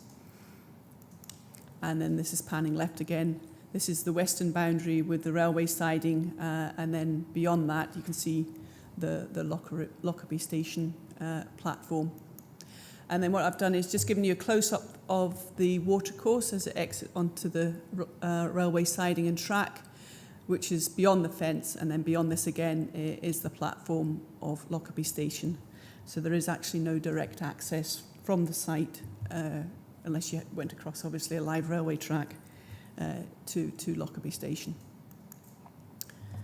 So the application just reflects the changes to the previously approved scheme, and as set out in the report, these are considered acceptable and in accordance with policy. Therefore, the recommendation is to approve subject to the conditions noted in the report. Thanks very much, Claire. I've one question for you. Should it not be partially retrospective if we already knocked the house down? Yes, probably the description needs to be upgraded to reflect that. Yeah, thank you. But it was how the application, was submitted to us. Aye, that's fine. Questions for our case officer? John? No a question as such, but you know how I disapprove of retrospective planning, and here's us putting an application in. It should be retrospective, but thanks, Chair. David? It's probably just to make the point that there was that permission which included the demolition in 2019. So they partially implemented that one by demolishing the house, so it's not retrospective. We're playing at semantics now, David. Aye. Okay, if there are no questions, okay, Ian, for goodness sake, Ivor, please. What's happening on Station Road and in Station Square? Because it's like, just as you come down Station Road, the other side of the railway, there's like a red box that was on the map. It looks like part of the site as well. You know how you've got the path that comes through onto Bridge Street, it's separate from the actual car park. Just as you come down Station Road, there's a couple of wee bit, is that double yellow lines or something part of the scheme? I think 1.4 sets out what they're actually applying for in terms of the alterations.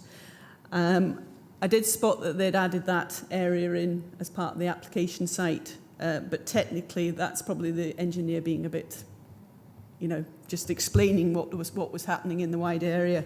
So if you look at 1.4, these are works within the public road boundary, but they're noted, but they don't require the grant of planning permission. Thanks, Claire. Any other questions for our case officer? If not, we're in session. Members content to agree the recommendation as set out in the paper with the conditions attached? Thanks, members. Move on to, Andrew, are you just declaring or are you leaving? Yep, no, I'm leaving. Okay. Thanks, Andrew. Well, you'll not be coming back then? You've got 11 as well?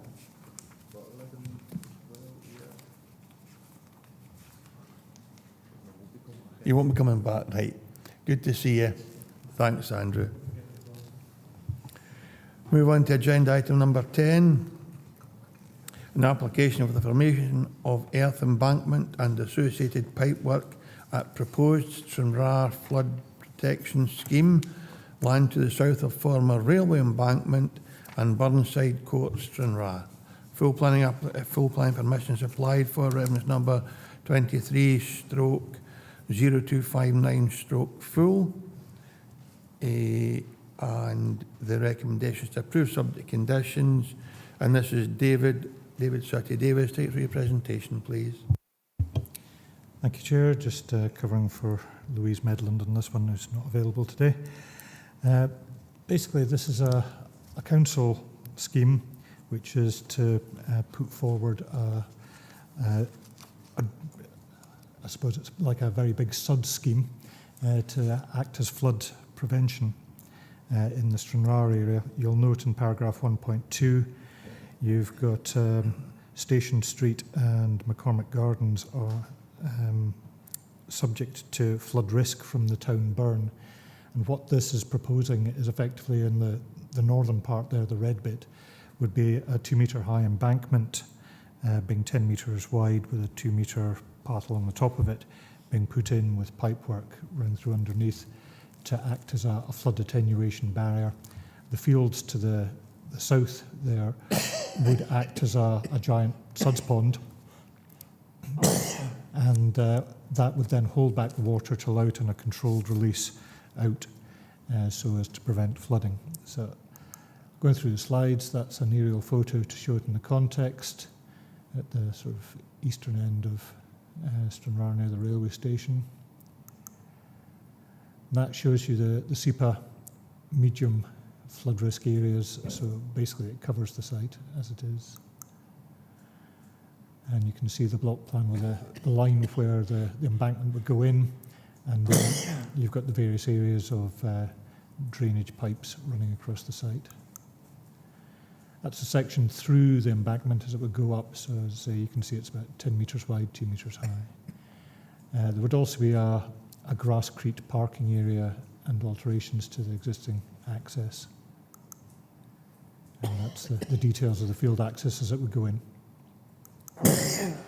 So turning to the photos, looking across the site, it's obviously quite a low-lying area with hedges surrounding at the moment. And you've got the two burns in the area, the town burn, which is the one which can actually cause the flooding, and then the black stank over at the other side.